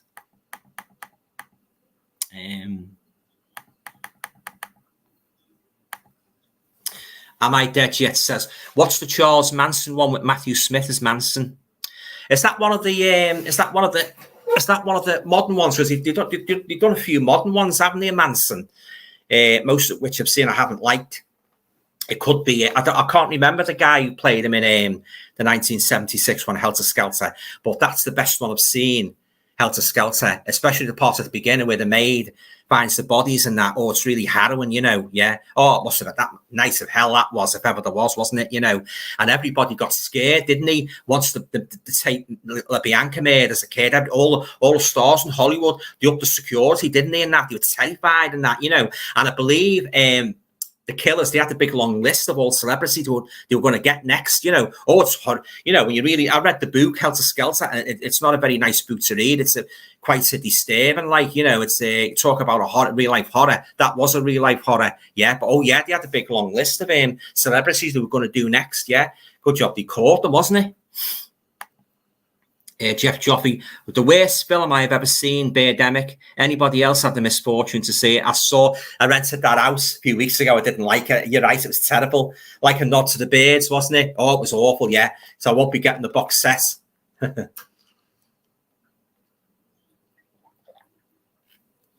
The original Hitchcock movie, The Birds, is one of my all-time favourite horror movies. I just love it. I've got the 4K of that now. So many memorable scenes in that, guys, you know, when they first attack, you know, Tippi Hedren, the first swoops down and pecks her head. And then with it in the cafe, and that old woman, she comes up to Tippi Hedren, doesn't she? And that, you know, saying about the birds and that. And then this other one accuses her, Tippi Hedren. It's all because of you. All this has happened ever since you've been in town. Oh yeah. And with it in the house, snapping the birds come down the chimney, and the guy with so many horror. Yeah, the guy with his eyes pecked out. So many horrifying scenes in that. And the one of my favourites is where she's sitting in the school playground, you know, smoking, sitting on the bench, and you got like the monkey bars. Then you get, well, you know what I mean, guys, if you've seen it, you know, the one bird caught a lights, then another bird of lights, and another, before you know it, it's the crowbars is covered in birds, isn't it? Oh, that's a great scene, that. Oh yeah, one of the most memorable scenes in horror movie history. That I love the birds, and I want to hear anybody decry it. It's a fantastic movie, one of Hitchcock's best. My top 3 Alfred Hitchcock movies are Frenzy, The Birds, and Psycho. They're my top 3 Hitchcock movies. Not really a great fan. I know he's a great director, but not really a great fan of his others. What's the name's all right? The one with Cary Grant in North by Northwest. You know, the scene with the plane and that. But really, they're not really any other Alfred Hitchcock movies I'm really, really crazy about. But I do take my hat off to him. He's a great director. But they're my 3 favourite ones. Frenzy, Psycho, and The Birds, yeah, without a doubt. I love a series Alfred Hitchcock presents. I've got the box set. Of that. I love that. Kevin's saying the mother in Deranged is very creepy. Did you find her creepy, Alan, or was it just me? She was, yeah. It's a while since I've watched it yet, but yeah, I know what you mean, yeah.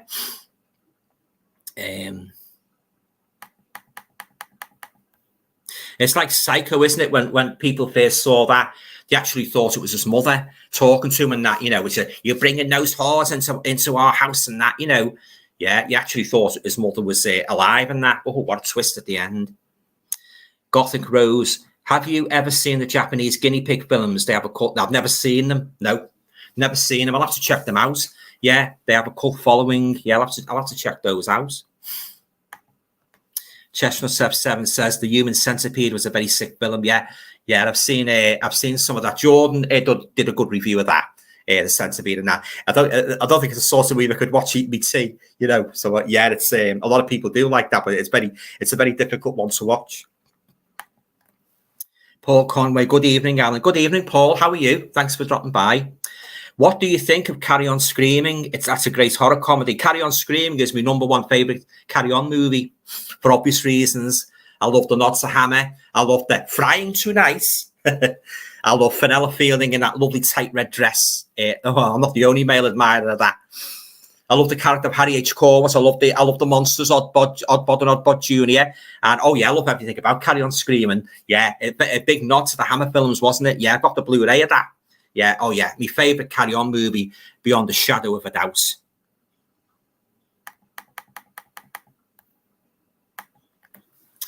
Chestnut Seb 7, yeah, frying too nice, yeah. Classic line. Like, infamy, they've all got this infamy. I think that was from Carry On Clear, wasn't it? Jeff Joffrey, I like the sequel of The Human Centipede with that fat guy, right? Paul Jake says, speaking of Donald Sinden, I really enjoyed his role episode in the 70s show, The Rivals of Sherlock Holmes. If you've not seen it, give it a go. I do remember that being on when I was a kid.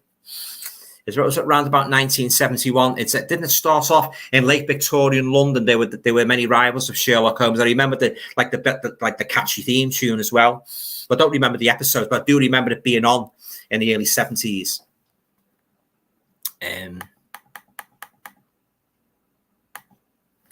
Brian says, have you seen the 70s film Helter Skelter? That's the one if you mean the 1976 one, that's the one I've got.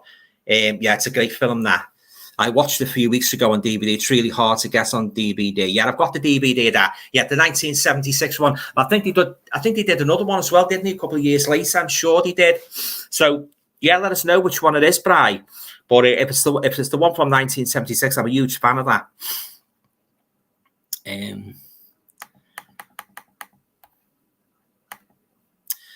Chestnut 7 says, I love Frenzy. Oh, it's a great one, Frenzy, yeah. And he's one of the most menacing, disturbing killers, wasn't he? Robert Rusk, played by the late, great Barry Foster. Oh, yeah, and the potato. Oh, the scene with the potatoes. Oh, my God. He has to go back for his typing, doesn't he? On the part in the office and that, where he kills that, he rapes that woman. Oh, very, very, very disturbing movie. And he was this swine, wasn't he? And he was a real traitor. He's actually in that video I did with the worst traitors in horror movie history. Robert Rusk. He's very much. I put his picture on the thumbnail on that top, top 10 traitors of horror movies, guys. If you haven't checked it out, it's worth a watch. Yeah. But Barry Foster. He was good in Vanderbilt as well, wasn't he? Barry Foster. Yeah. Your great actor. Oh yeah, it's a brutal watch, that Frenzy. Yeah, I would rate that really as good as Psycho. It's great movie. The Necktie Strangler. Jeff Joffrey, you're right. The original 1963 The Birds film is excellent. Yeah. The part where Tippy is attacked is actually hard for me to watch because it looks so real. Yeah, and she basically had lost her mind, didn't she? And when she got into the car and that, she panicked and that. Yeah, and we're talking about Tippi Hedren. I've got a great little DVD.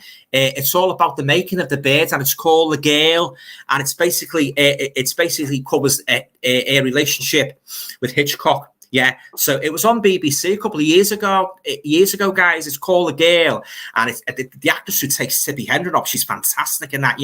Actually shows you making the film and the birds attacking and that. Yeah, and the part where she said about her eye, she nearly got her eye put out in that. Yeah, and and if you haven't got it, guys, I highly recommend you pick it up. Yeah, it's called The Girl, and it's not Tippi Hedren herself. It's just got the actress taking her off. It's a great watch. That it really gives you an insight into that rather turbulent relationship, between her and Alfred Hitchcock. Yeah. So if you love the Birds movie, I'd suggest you check that out. I think you'll enjoy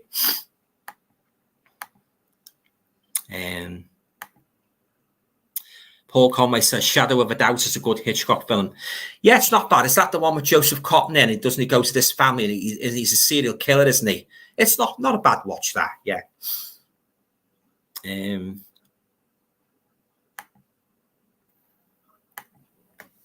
Kevin's saying the Beatles had a song called Helter Skelter. Indeed, they did. Yeah, on the White Album, wasn't it? Yeah. Kevin's saying Frenzy is one of my favourite Hitchcock films. You've got good taste, Kev. One of my, as I just said, in my top 3 Alfred Hitchcock films, Frenzy, yeah. And I like the way it starts as well in that London, the sweeping views of London and that. And of course, Alfred Hitchcock, he makes his cameo appearance, doesn't he, at the beginning, yeah. But Anna Massey's great in that as well, isn't she? Yeah, she has an unfortunate ending, doesn't she? The part where she comes out, doesn't she come out the pub and Robert Rusk comes behind her with the smirk on his face and he says, "You got a place to stay." Oh God, he gives you the creeps every time you see him. That Robert Rusk character, yeah. Based on a novel as well. Goodbye Piccadilly, Hello Leicester Square. I don't know if you guys have ever read the novel. Very, very hard to get now. But it's based on the novel, yeah. Goodbye Piccadilly, Hello Leicester Square, yeah. But Frenzy is one of Alfred Hitchcock's greatest achievements. Chestnut 7 says the school building in The Birds was said to be haunted. Oh, I didn't know that.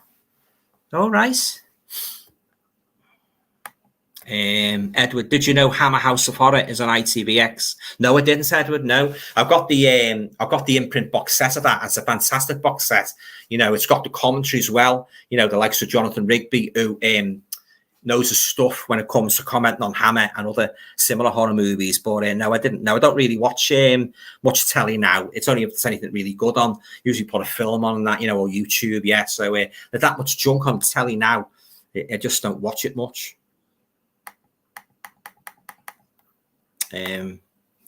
Richard Brown says the song Helter Skelter was before the Manson murders. Yeah, 1969, wasn't it? Do you reckon Manson was inspired by that? Don't know. Don't really, you know, don't really give too much credence to that, guys. Do you reckon he was inspired by it?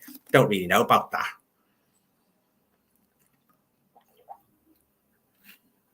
And he said about it was a race war, wasn't it? But was it really a race war that Manson was trying to instigate? So some people reckon it wasn't. It was just cold-blooded killings, you know, nothing to do with a race war. You don't really know. Don't really know there, do you, what happened there? Brian says it's a 1976 original. That's the one I've got, yeah. I've seen on DVD. I read they released this in cinema with more violence and nudity scenes in it. Oh, I don't know about that. Well, the one I've got's quite good. Yeah, it's a very good movie. Am I dead yet? Is that the one with Sienna Miller playing Tippi Hedren? It might be. I can't remember the actress who plays Tippi Hedren, but she did a great job, you know. Yeah. It's about an hour and a half long. And as I say, if you like the birds and you like Tippi Hedren, I'd definitely check that out. The Girl, it's called. Richard Brown. In The Girl, don't they portray Hitchcock as a bit of a pervert? Well, I suppose it depends how you look at it, really. Yeah, do you reckon like he was mad on Tippi Hedren, wasn't he? You know, I've heard different stories about that. He tried to come onto it in the caravan and that, you know, don't really know what happened there, you know. But yeah, I suppose there's different ways of looking at it. Like, but I know he did like her. You know, he had a big crush on her. From what I've read, like. Paul saying another good recommendation is The Victim. I've got that. Elizabeth Montgomery. Yeah, it's a great one. That I've got that lovely slipcover as well. A cracking made-for-TV thriller starring Elizabeth Montgomery. Another one of me TV and movie crushes. It's really creepy with the wicker basket scene. Yeah, I've got The Victim. It's a great one. That.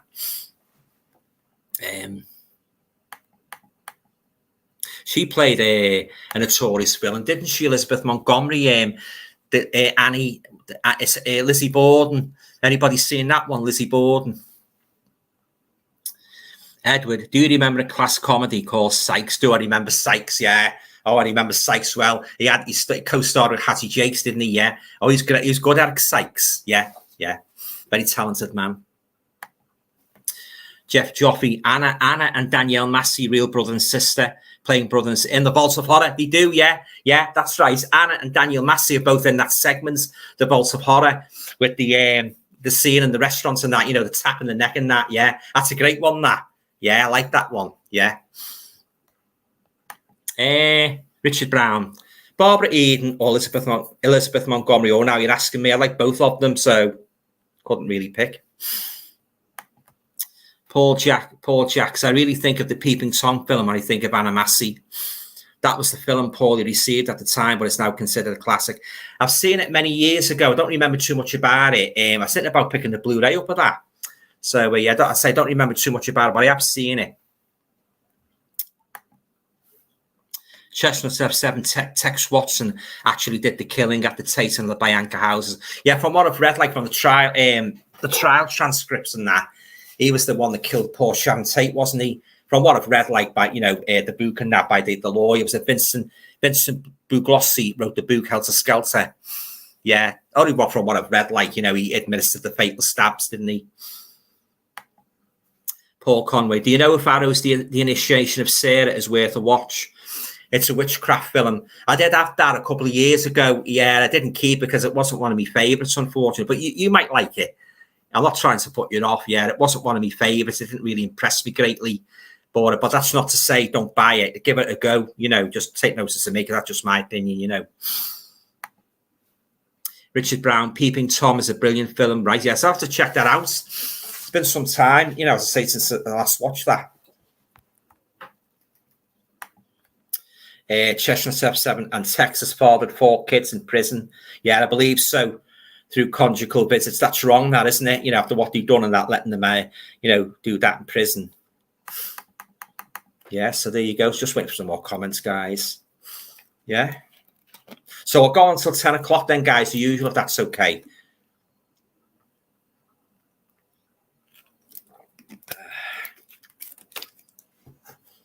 Tell you what's going warm again. I don't know about where you guys live, but it's going warm here. Oh yeah, I don't want to do a rant, guys, but I've just got to say one little thing about the hot weather, if you don't mind. What's been getting me, guys, over the last couple of days? You're getting people moaning over the fact that it's gone cooler and you know, the sun's gone in. Well, what the hell? Do they want hot weather all the time? Yeah, you just got to hear some of these disc jockeys on the radio and that, you know, bemoaning the fact, oh, it looks dull outside, it's rainy outside, no sun. Well, you know, you can't have bloody sun all the time. You've got to have a bit of, there's got to be, as the song goes, there's got to be a little rain sometime along with the sunshine. I never promised you a rose garden. Yeah, they do me head in, these people. You know, they go on. It only has to go cool and dull for one day, and they moan, oh, what's happened to the sun? We didn't get the sun long, did we? You didn't even get it on the bus as well, moaning over the you know, oh, be gone. You know, does me head in, guys. It really does. You know, as you know, I don't like the hot weather. I absolutely hate it. I prefer the autumn and winter. But you're getting them, you know, it just irritates me, moaning, oh, you know, where's the sun? What happened to the sun? Oh, for goodness sake, you know, you've got to have, as I say, you know, you can't have it every day. It's been too hot. And I hope we don't get this bloody heat wave. Well, I believe, like I read in the paper today, there's been a heat wave in Italy and so many people have died. So these sun freaks raving on about the heat and that, they don't seem to realise the threat this global warming poses to the world. And that's all right going on about suntan. I don't want to go on so much about it, guys. This is about horror. But I just had to say about these ones just moaning over the fact that it's gone a bit cooler. I think it's nice to go out now, you know, be nice and fresh air and that instead of being, you know, sweating like the Incredible Mountain Man, you know. But a lot of people don't like the hot weather, you know. So these disc jockeys that make sweeping generalizations that we all like the hot weather, we don't, you know. So yeah, so there you go. That's me rant. That's me rant about the weather for now. Back to the horror. Chestnut F7. Peeping Tom, yes, I like that film too, right? Jeff's saying, I was disappointed with The Witches 1966. You seen it, Alan? Starred Joan Fontaine. I didn't like it. No, I didn't like that one. That's one of my least favourite Hammer films, along with that bloody other equally dreadful movie, The Demons of the Mind. I didn't like that either. I thought that was a load of rubbish. Yeah, Demons of the Mind. That was the worst Hammer movie, alongside The Legend of the Seven Golden Vampires from 1974. I think that Demons of the Mind was the worst bloody Hammer film. And as you just said, The Witches, yeah. Not often Hammer made a bad horror movie, guys, but they were the few exceptions that were really, really bad. Vinny's saying the 1976 Omen is one of the best horror films with Gregory Peck. Definitely, yeah. I've got the box set. I've got the Scream Factory box set of all the Omen films. I love them. Absolutely love them. My favourites are the trilogy, you know, the Gregory Peck one, and the next one with William Holden in, and the third one when he grows up, Sam Neill. He's trying to get into politics, isn't he? But after that, I didn't like the remake. That was basically a carbon copy of the first one, and I wasn't too keen on the girl, the one with the little girl in. But other than that, it's a lovely box set. That Scream Factory. If you like the Omen films, I highly recommend that you pick that up. I don't know how much it goes for now, guys, because it's been out a few years. I think it's out of print now. So if anybody can enlighten me on that, yeah. But if you haven't got it, and if you love the Omen films, I highly recommend you pick that Scream Factory if you can get it, like that Scream Factory setup. Jeff's saying, I agree, Vinny. Yeah. Chestnut F7, the hot nights make me irritable. Yeah, and I don't like it too hot. That's had me bloody fan right up to my face. I honestly don't understand why so many like it. I hate it. Put you off your food, the insects. You know, I might actually do a video, guys. You know, the top things I hate, 10 things I hate about hot weather. I just might do that. Hot weather is a horror in itself to people who don't like it. And these poor people suffer from hay fever. You know, it must be awful. Paul Conway says The Witches is great and well acted by Joan Fontaine. Well, everybody's to their own taste. It just lost its way towards the end. Yeah, I'm not a fan of that movie, but I do understand it's got its fans. Jeff's saying, 56 degrees in the USA next week. They say, oh, I couldn't stand that. Oh, my days, I'd die. Oh, no, couldn't stand it. I never liked the heat. Even when I didn't like it when I was a kid. I hated it, like, you know, it just hate hot weather. I think summer's very overrated, if you ask me. I don't like the way everybody goes mad as well. You know, they all expect you to enjoy the bloody heat. Oh, get a life, will you? People, I think autumn's the perfect time of the year. Even when the sun's out, you've got a nice breeze, you get a nip in the air. Granted, we have had a few days lately in autumn when it's been like summer, but autumn is usually associated with cool, you know, the dark nights, the leaves and that, you know, and of course Halloween. For a horror fan, Halloween's coming up, isn't it? Yeah. The only thing I don't like about it is the bloody fireworks start going off, don't they? Yeah. But other than that, I love autumn and winter, Christmas and all that. Yeah. Oh yeah, much prefer the colder season, definitely. Richard Brown, I like The Witches. Yeah, well, as I say, it has got its fans. Yeah, you know, as I say, we can't all like the same things. That's what makes it talking about movies so interesting, isn't it, guys? We all have our own we all have our own different opinions on what movies we like and what movies we don't like, and it makes for a good hearty conversation, doesn't it? Chestnut 7 is saying, have you heard of Kathy's Cares? I've got it. Yeah, got it in my collection. I love it. It's a good movie. Yeah, good little supernatural movie. I love Kathy's Cares.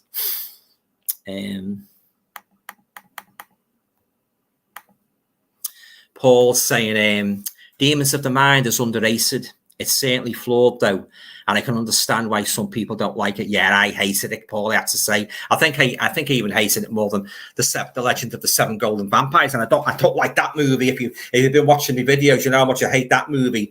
Putting bloody kung fu in with Dracula, you know, the worst mistake I've ever made. I hate kung fu films. I don't like them at all. Not a fan.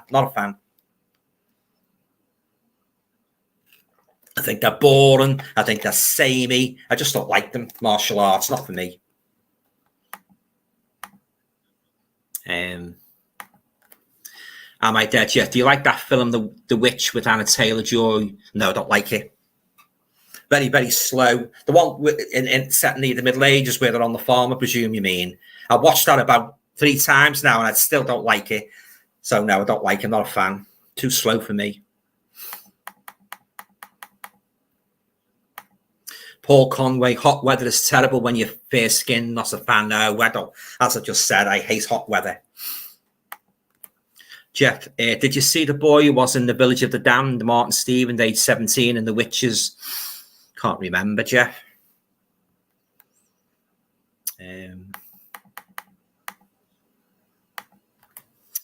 Richard's saying, Alan, are you the opposite of H.P. Lovecraft? He hated the cold. Don't know. Did he hate the cold? You learn something new every day, don't you?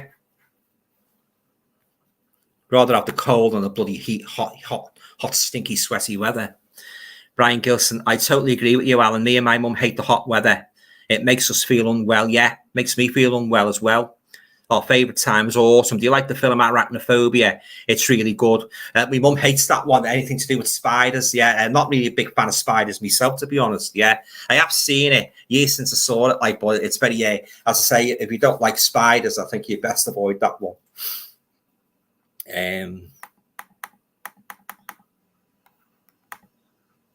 Lee's asking me, if you could pick any film you wished you had, if you could pick any film you wished had a sequel, what would it be? Well, I can tell you now, Lee, you might know about this movie, but I've been going on about it quite a lot recently. It was made in 1965, and it's a great little movie, a great little gem. It's called The Sweet Sound of Death.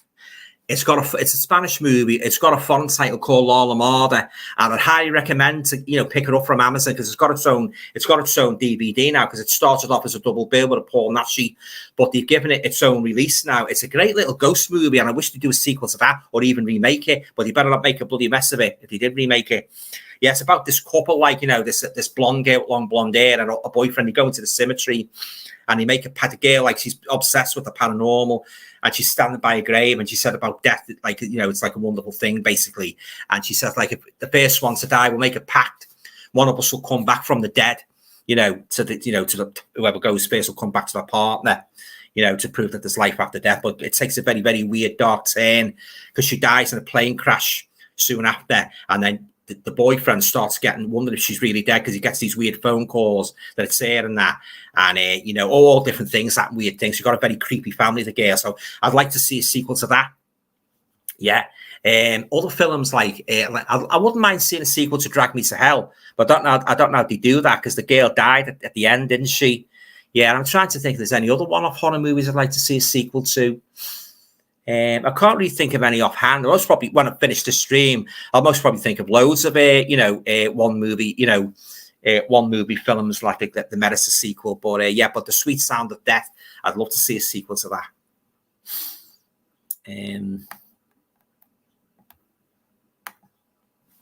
Paul Conway, it says, the only Hammer films I don't love are the more recent ones in the modern style. They don't feel like Hammer. Yeah, I don't mind them. Like I don't mind the Hammer House of Horror TV series because they were sort of like updated to a modern 1980s Britain, weren't they? I'm not a great fan. I love the Hammer Gothics and that, but I'm not a great fan of period pieces. They've got to be very good, you know.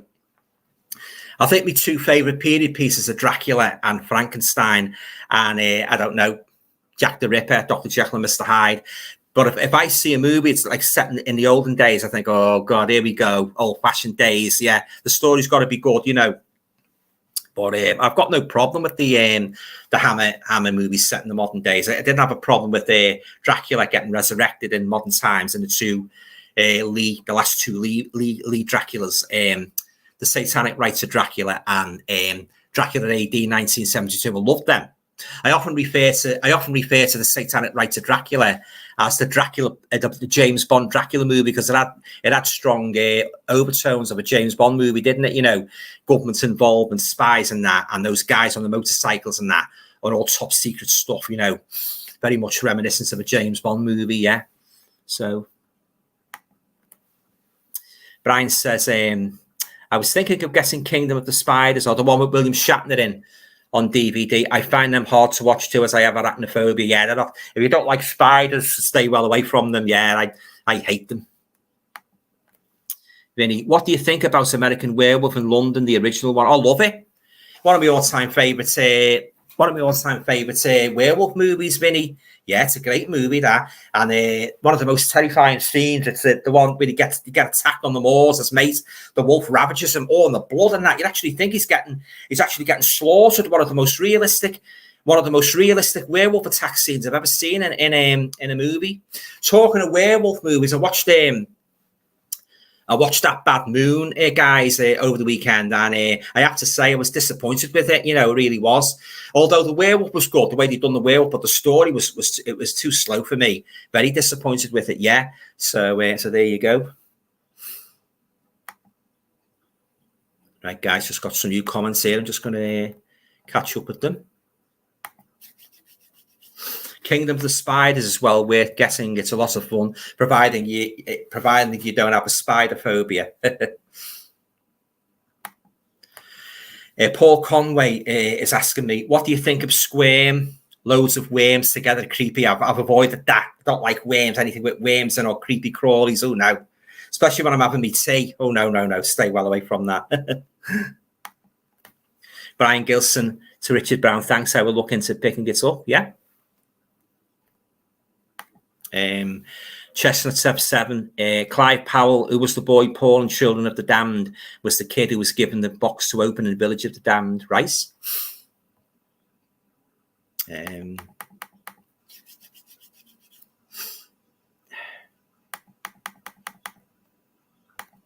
Kevin's saying Drag Me to Hell is great. Indeed it is. It's one of my all-time favourites modern horror movies, Drag Me to Hell. Oh, and that ending. Oh, my days. Wow. Jeff's saying, I can't understand why Hammer House of Horror was axed after just 13 episodes. No, they were going to make another series, Jeff, but it fell through. I don't know, it was because of budgetary restraints. But they did make one a couple of years later, didn't they, called the Hammer House of Mystery and Suspense, which in my opinion was a total washout. It was nowhere near as good as the Hammer House of Horror. Awful stories, awful acting, pathetic plots, you know. I'd tell you the good Hammer series was good before the predates predates Hammer House of Horror from 1969. Journey to the Unknown. That's a great one. That a lot of people didn't know Hammer made that. I used to love watching that. On our old little black and white telly when I was a kid, yeah. Some great British actors in it as well. Dennis Waterman, Carol Lynley, American actress, and yeah, it's great. That Journey to the Unknown. So if there's any boutique label owners watching, get that out on Blu-ray. You know, it's and put loads of special features in, some great stories in that. There's one good one really creepy one about a woman gets locked in the library and there's a killer in the library. She gets locked in overnight in the library, and then there's another one involving a very, very creepy guest house. Very creepy guest house owner. Yeah, oh yeah, I love Journey to the Unknown. I just wish, again, like Hammer House of Horror, they made more episodes of that. But you never know. Fingers crossed, they might bring it out on a Blu-ray one day. Like, here's hoping. Okay, and hi Alan. Probably asked already. How did the Gamera box set work out? I haven't watched it yet. Now, as I just said before, I haven't watched it yet, so I hope to start watching them this week. So once I've watched them, I'll probably do a review of each box set. Yes, so yes, I haven't watched them yet.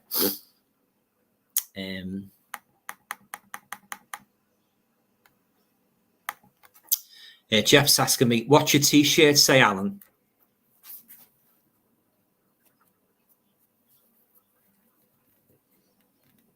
Like an American style, isn't it? There you go. Usually wear my horror t-shirts, but just decided to wear this one for tonight. I'd like to get some more horror t-shirts. Chestnut 7, Jeff Joffrey, they were going to make a second series. Sadly, they didn't. Yeah, I believe it was in the pipeline, but felt didn't come to fruition, unfortunately. Richard Brown, Squirm is a great little atmospheric film.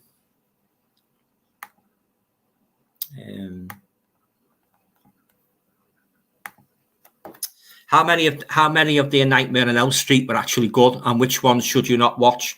Well, the Nightmare on Elm Street films, I only really like the first three, Ed. The first one is my favourite, obviously. I love Freddy's Revenge, Nightmare 2. I don't understand why some people don't like it. I think that was the best sequel, really. In my opinion, Freddy was very dark in that. He possessed Jesse, and very dark, especially the part in the party scene at the pool. Oh, God, you are all my children now. Oh, it's great, that one, yeah. I didn't mind Dream Warriors, but I started to see the comedy coming in slowly in that. Yeah, but it was done well, I suppose, in that. But the worst, it started to get really bad with the Dream Master and the Dream Child. Even just thinking about those films makes me cringe, So it was a series, in my opinion, that could have been greater. And it just tailed off. It just went right downhill. Once they started putting bloody comedy in, they did the same with the second It movie. They started putting those fellas, the Losers Club, growing up, they were coming out with wisecracks in the bloody, where was it? In a restaurant. So they started coming out with bloody wisecracks in that. And there's too much CGI in that second It movie. Yeah. But yeah, the Elm Street movies, the first three, excuse me. And after that, he just went downhill for me, which is a shame. Jeff's saying to Chestnut F7, yes, I wish they had. Of course, we have Hammer House of Mystery and Suspense, but it's a little different. A lot of American actors. Yeah, I'm not a fan of that Hammer House of Mystery and Suspense. KN's asking me, have you seen The Love Witch? I've got that one. Yeah, beautifully shot movie, very colourful and so evocative of the 1960s. Lovely colour and that, and I like the story as well. Yeah, my mum's not too keen on that, The Love Witch, but I love it. They did a great job with the transfer on that. Yeah, I like The Love Witch. Paul Jakes is saying, thanks for the tip off, Alan. You're welcome, Paul, regarding The Sweet Sound of Death. I've just found this on YouTube, so I'll definitely give that a go. Yeah. Oh, yeah, I think you'll enjoy it. But I must stress this. You've got to like 1960s black and white ghost supernatural movies to get the full benefits of it. Because if you're not a fan of a 1960s supernatural, you may not enjoy it. But, if you like, as I say, if you love them as much as I do, I mean, I like movies like Carnival of Souls, The Haunting with Richard Johnson, movies like that. You might like it as much as I did, but give it a watch. I think it's a great movie, and I just wish some producer somewhere would pick it up and do a good remake of it.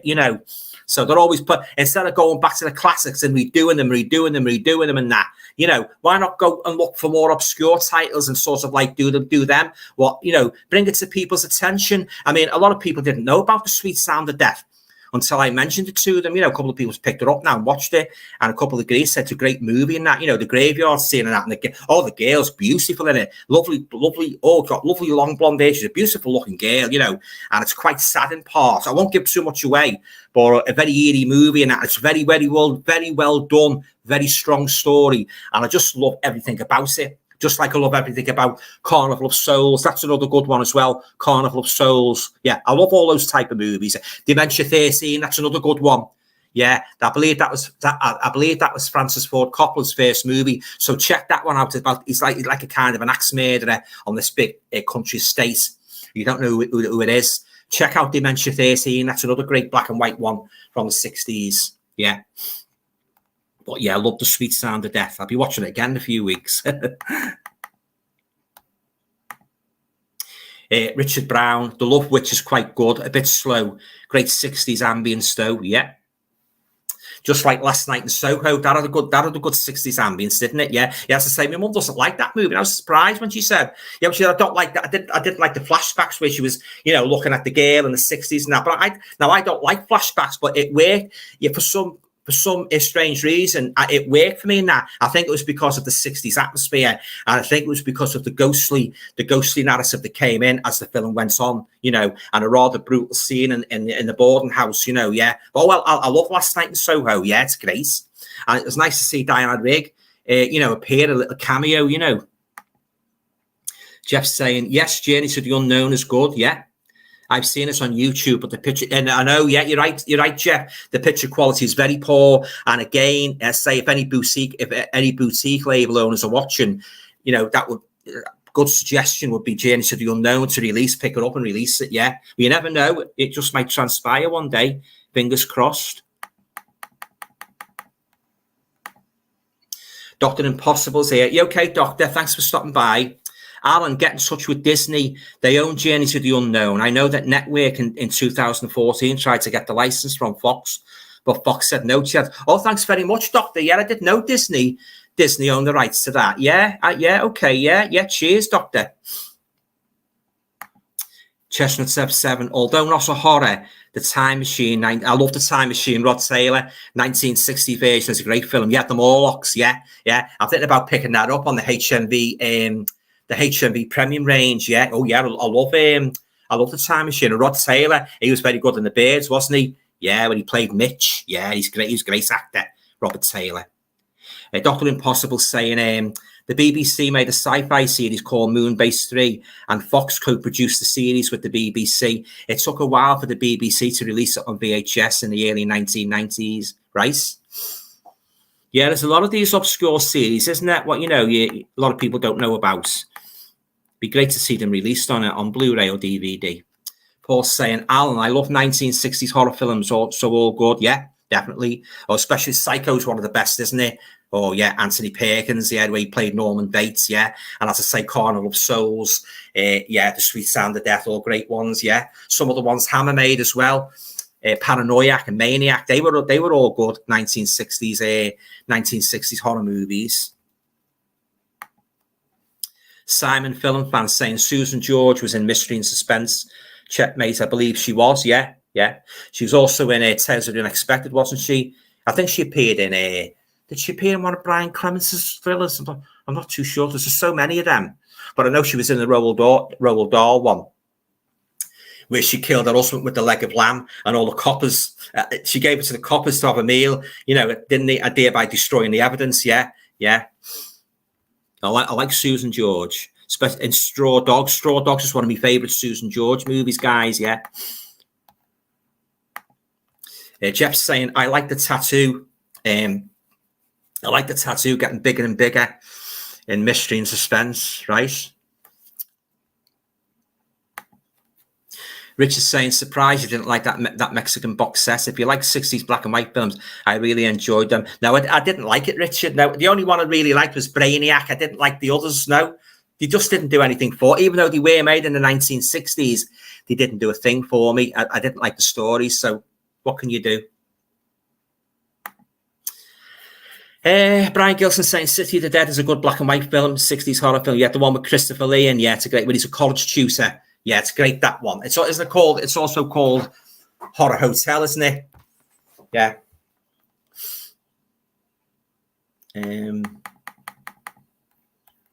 That's another good one in 1960s one, the Hammer one, Taste of Fear. Christopher Lee's in that as well. Good psychological movie, that, guys, if you haven't seen it. Yeah, Taste of Fear. Check that out. It's great.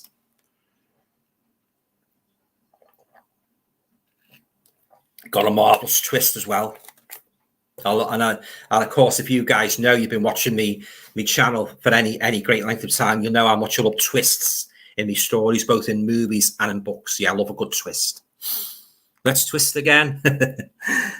Right, Paul Jake's saying, I love the Edgar Wallace black and white films from the 1960s, like The Phantom of Soho. This film has had a lot of invention and atmosphere that is sadly lacking in today's film. Yeah, the Edgar Wallace black and white films. Yeah, he's got a big fan base, hasn't he, Edgar Wallace? Simon Film Fans, City of the Dead is terrific. Yeah, spooky Whitewood and the Ravens in. Yeah, look, it's good. City of the Dead. Yeah. Right, guys, we've got just over 10 minutes. So if you want to get your questions in, I'll whisk through as many as I can before I log off for the night at 10 o'clock, if that's okay. I've enjoyed it, really enjoyed it. Thanks very much, for turning up. Jeff's saying, Alan, have you seen the much longer Thrill episode titles made especially for the American audiences? They've always fascinated me. No, I haven't really checked those out. I know, like in the Brian Clemens Thriller DVD set I've got, they show you the openings, don't they? Them and the closing segments, like the bookends. Yeah, they're totally different openings, aren't they, to the British ones? Yeah, but I've never felt any inclination, Jeff, really, to check the American ones out, because I don't suppose there's much difference, really. Maybe they've added on maybe 10 minutes. I don't know, but I think they're pretty much identical. Vinny's saying, hi, Alan. You okay, Vin? What about The Lighthouse? Have you seen it? Do you know what? I was going to get that. out because, I've heard a lot of people saying it's good, but I've also heard a lot of very bad things about it. And there's one particular naughty scene in it. One particularly naughty scene in it, which revolted me just getting it described. So, and a lot of people say it's slow and it's a bit, full of surrealism. So I don't think I'll be checking that out. Yes, so there you go. If it's anything like The Witch, I definitely won't be checking it out, because that bored me to tears, that Witch. Dr. Impossible saying, the TBS TV library is owned by Disney. Network inquired about a TV series that TBS made called Cat's Eyes. Disney did the same and said no chance. All right, yeah. Yeah, Disney's not doing very well at the moment, so are they, with all these films, what they're making, The Little Mermaid and that, a lot of wokeness in them, isn't there? Yeah. Jeff Joffrey, what was the last Hammer horror film ever made? Anybody know? The last Hammer horror film ever made, was it To the Devil Adores? I'm sure it was To the Devil Adores. I'm sure it was. Yeah, at 99.9 saying it was To the Devil Adores, the very last Hammer horror film ever made. But look it up, guys, anyway, on Google, the one with Christopher Lee, where he played a dodgy priest. I'm sure it's To the Devil Adores, 1976. I know The Legend of the Seven Golden Vampires was, I think that was the last vampire film he made, I'm sure. But then, of course, there was Captain Kronos, wasn't there? Which I wasn't too keen on. But I'm sure the very last Hammer horror, the old Hammer, of course, before the new Hammer, revived, was To the Devil Adores. But look it up anyway and see.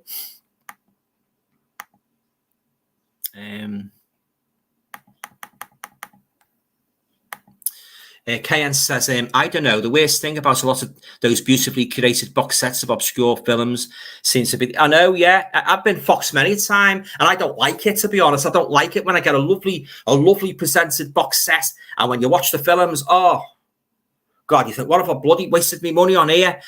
As much as you want to like the films and you want to keep them in your collection, I felt exactly the same with the two Christopher Lee box sets I bought. I wanted to like those movies so much, but oh, my days.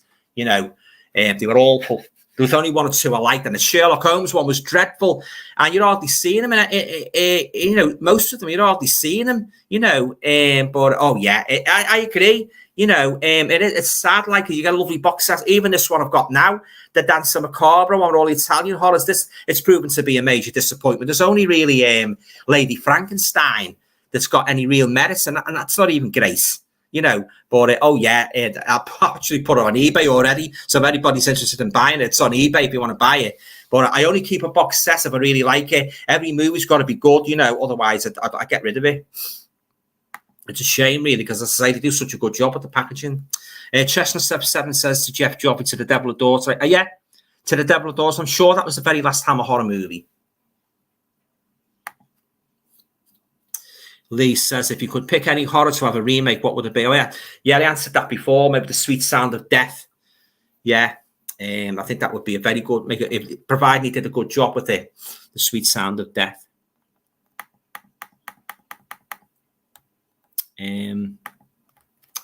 Brian Gilson to Jeff Joffrey. I think it might have been To the Devil Adores. Yeah. Thanks, Chestnut 7. Yeah. Thanks, Brian.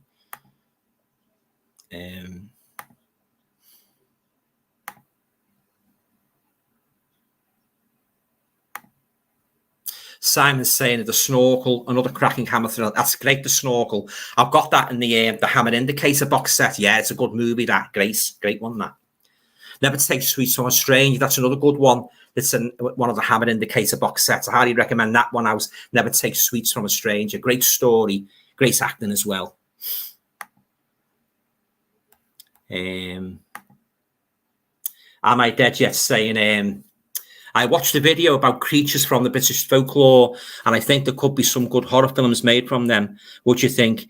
Well, talking about British folklore, Graham Masterson is fantastic at writing it. The British horror writer Graham Masterson, he's got a great knack of writing novels featuring creatures from folklore. You know, the Manitou, for instance, and that. You know, and he really knows his stuff when he writes those stories about, you know, featuring entities and creatures from folklore. But yeah, I would love to see more movies made from creatures from British folklore. Spring Eel Jack, for instance, and he was actually supposed to be true. One of my relatives saw him years ago. Yeah, like he was like kind of like a Dracula Jack the Ripper character, all in black, and he sort of like he was like on springs, and he had like fire coming out of his legs and that, and he's claimed to have been seen all over Merseyside. Spring Eel Jack, yeah. Oh yeah, I love anything like that. Urban legends. In fact, I've actually written the book Urban Legends. It's on Amazon now. Yeah. So oh yeah, I love anything like that. The Chupacabra, the American legends, and that. You know, Bigfoot. All them, yeah, I'm very much into them, British folklore and that, yeah. So yeah, I definitely would like to see more movies made with, you know, monsters and entities from folklore. Brian Gilson, what Blu-rays and DVDs you're going to be looking for on Saturday? Well, I've got Scream 6, so that's out. I've ordered Evil Dead, so that's out. So anything really. I don't think HMV have got all that much in apart from those, have they, in terms of horror? It's only CEX, so all the ones I've ordered online from eBay, Amazon, Film Treasures, which I love. I can't recommend them highly enough. Film Treasures, they're a great company, fast delivery as well. Yeah, so yeah, I most probably buy online again. Although I will have a look at HMV when I go over to Liverpool on Saturday and see if there's anything in. But other than that, it'll just be ordering online. KN was thinking of getting the Satanic Rites of Dracula on Blu-ray. There doesn't seem to be a good one out there as far as picture quality. Well, it's improved now. Excuse me. Yeah, it's improved. I had the American version, which is fantastic, and also HMV. I've released it under the premium range, so you can get it from HMV or order it online. Lovely picture quality now. I was in the same boat. I couldn't get a decent print of the Satanic Rites of Dracula for years, you know, and I bought all different versions, and the picture quality it left a lot to be desired. Very hazy, very dull, you know. I actually use the expression the dirty dishwater look, you know. So, but I finally got a good clear print, you know, first from America and then from HMV. So, you know, there is copies out there. You just got to search for them. Right, guys, we've got about 4 minutes to go. So as I say, if you want to get more questions in before I go off at 10, feel free to ask me anything at all, you know, within reason. So I've enjoyed it tonight anyway, guys. Always love getting on Thursday talking about horror and that with you guys.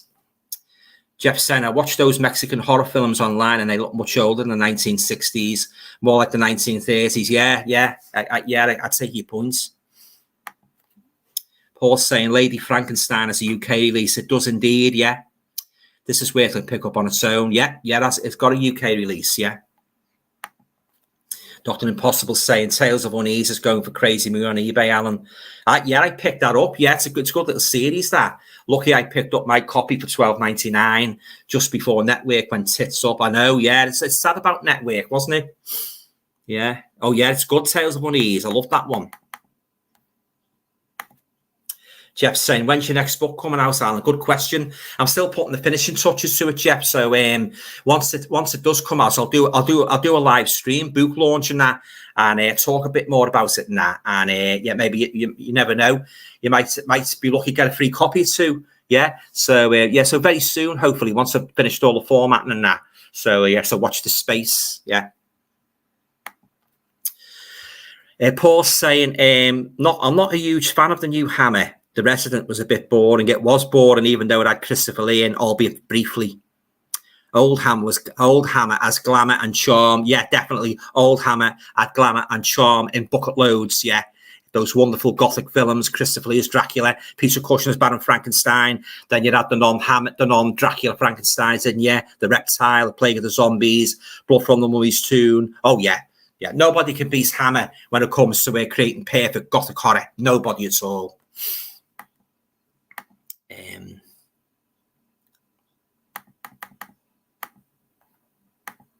Right, so he's saying, what's the worst horror you have seen that you was looking forward to seeing? Oh, now you're asking. The worst horror you've seen that you were looking forward to seeing. Well, one of the worst was Don't Breathe. I didn't like that. I was really looking forward to watching that. And when I watched it, I thought, oh my God, what a dreadful movie.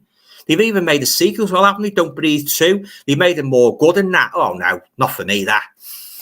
Hereditary was another one I was disappointed in, although I do know a lot of people do like that, but I was very disappointed with that. I watched that a couple of times now, and I still don't like it.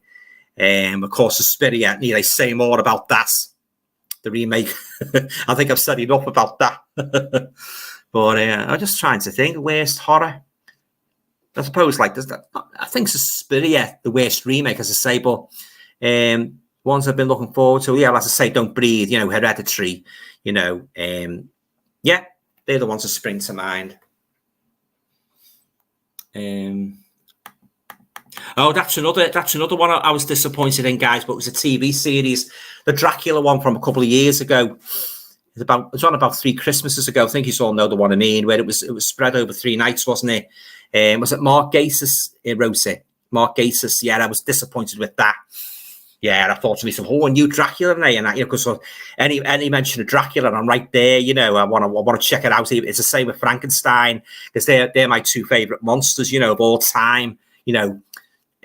Surpassed Freddy Krueger, surpassed Myers, Jason, Frankenstein, and Dracula rank high, head and shoulders above all the other monsters in my book. Then you've got the Wolfman coming a close third, But yeah, the Dracula series, I would think, was very, very disappointing.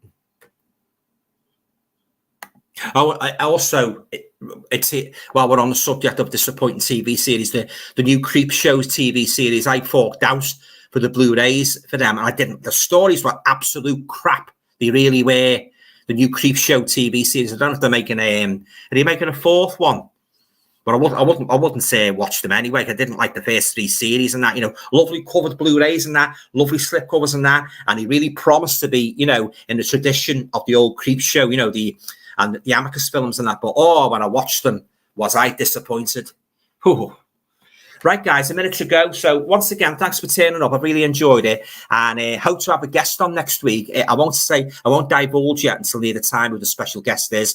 But yeah, and I'll be sending invitations out as well, guys. So anybody who's still interested in coming on, let me know, and I'll have you on. And maybe have a couple of people on the same time as well. Maybe have 2 or 3 on at once, and that, try that.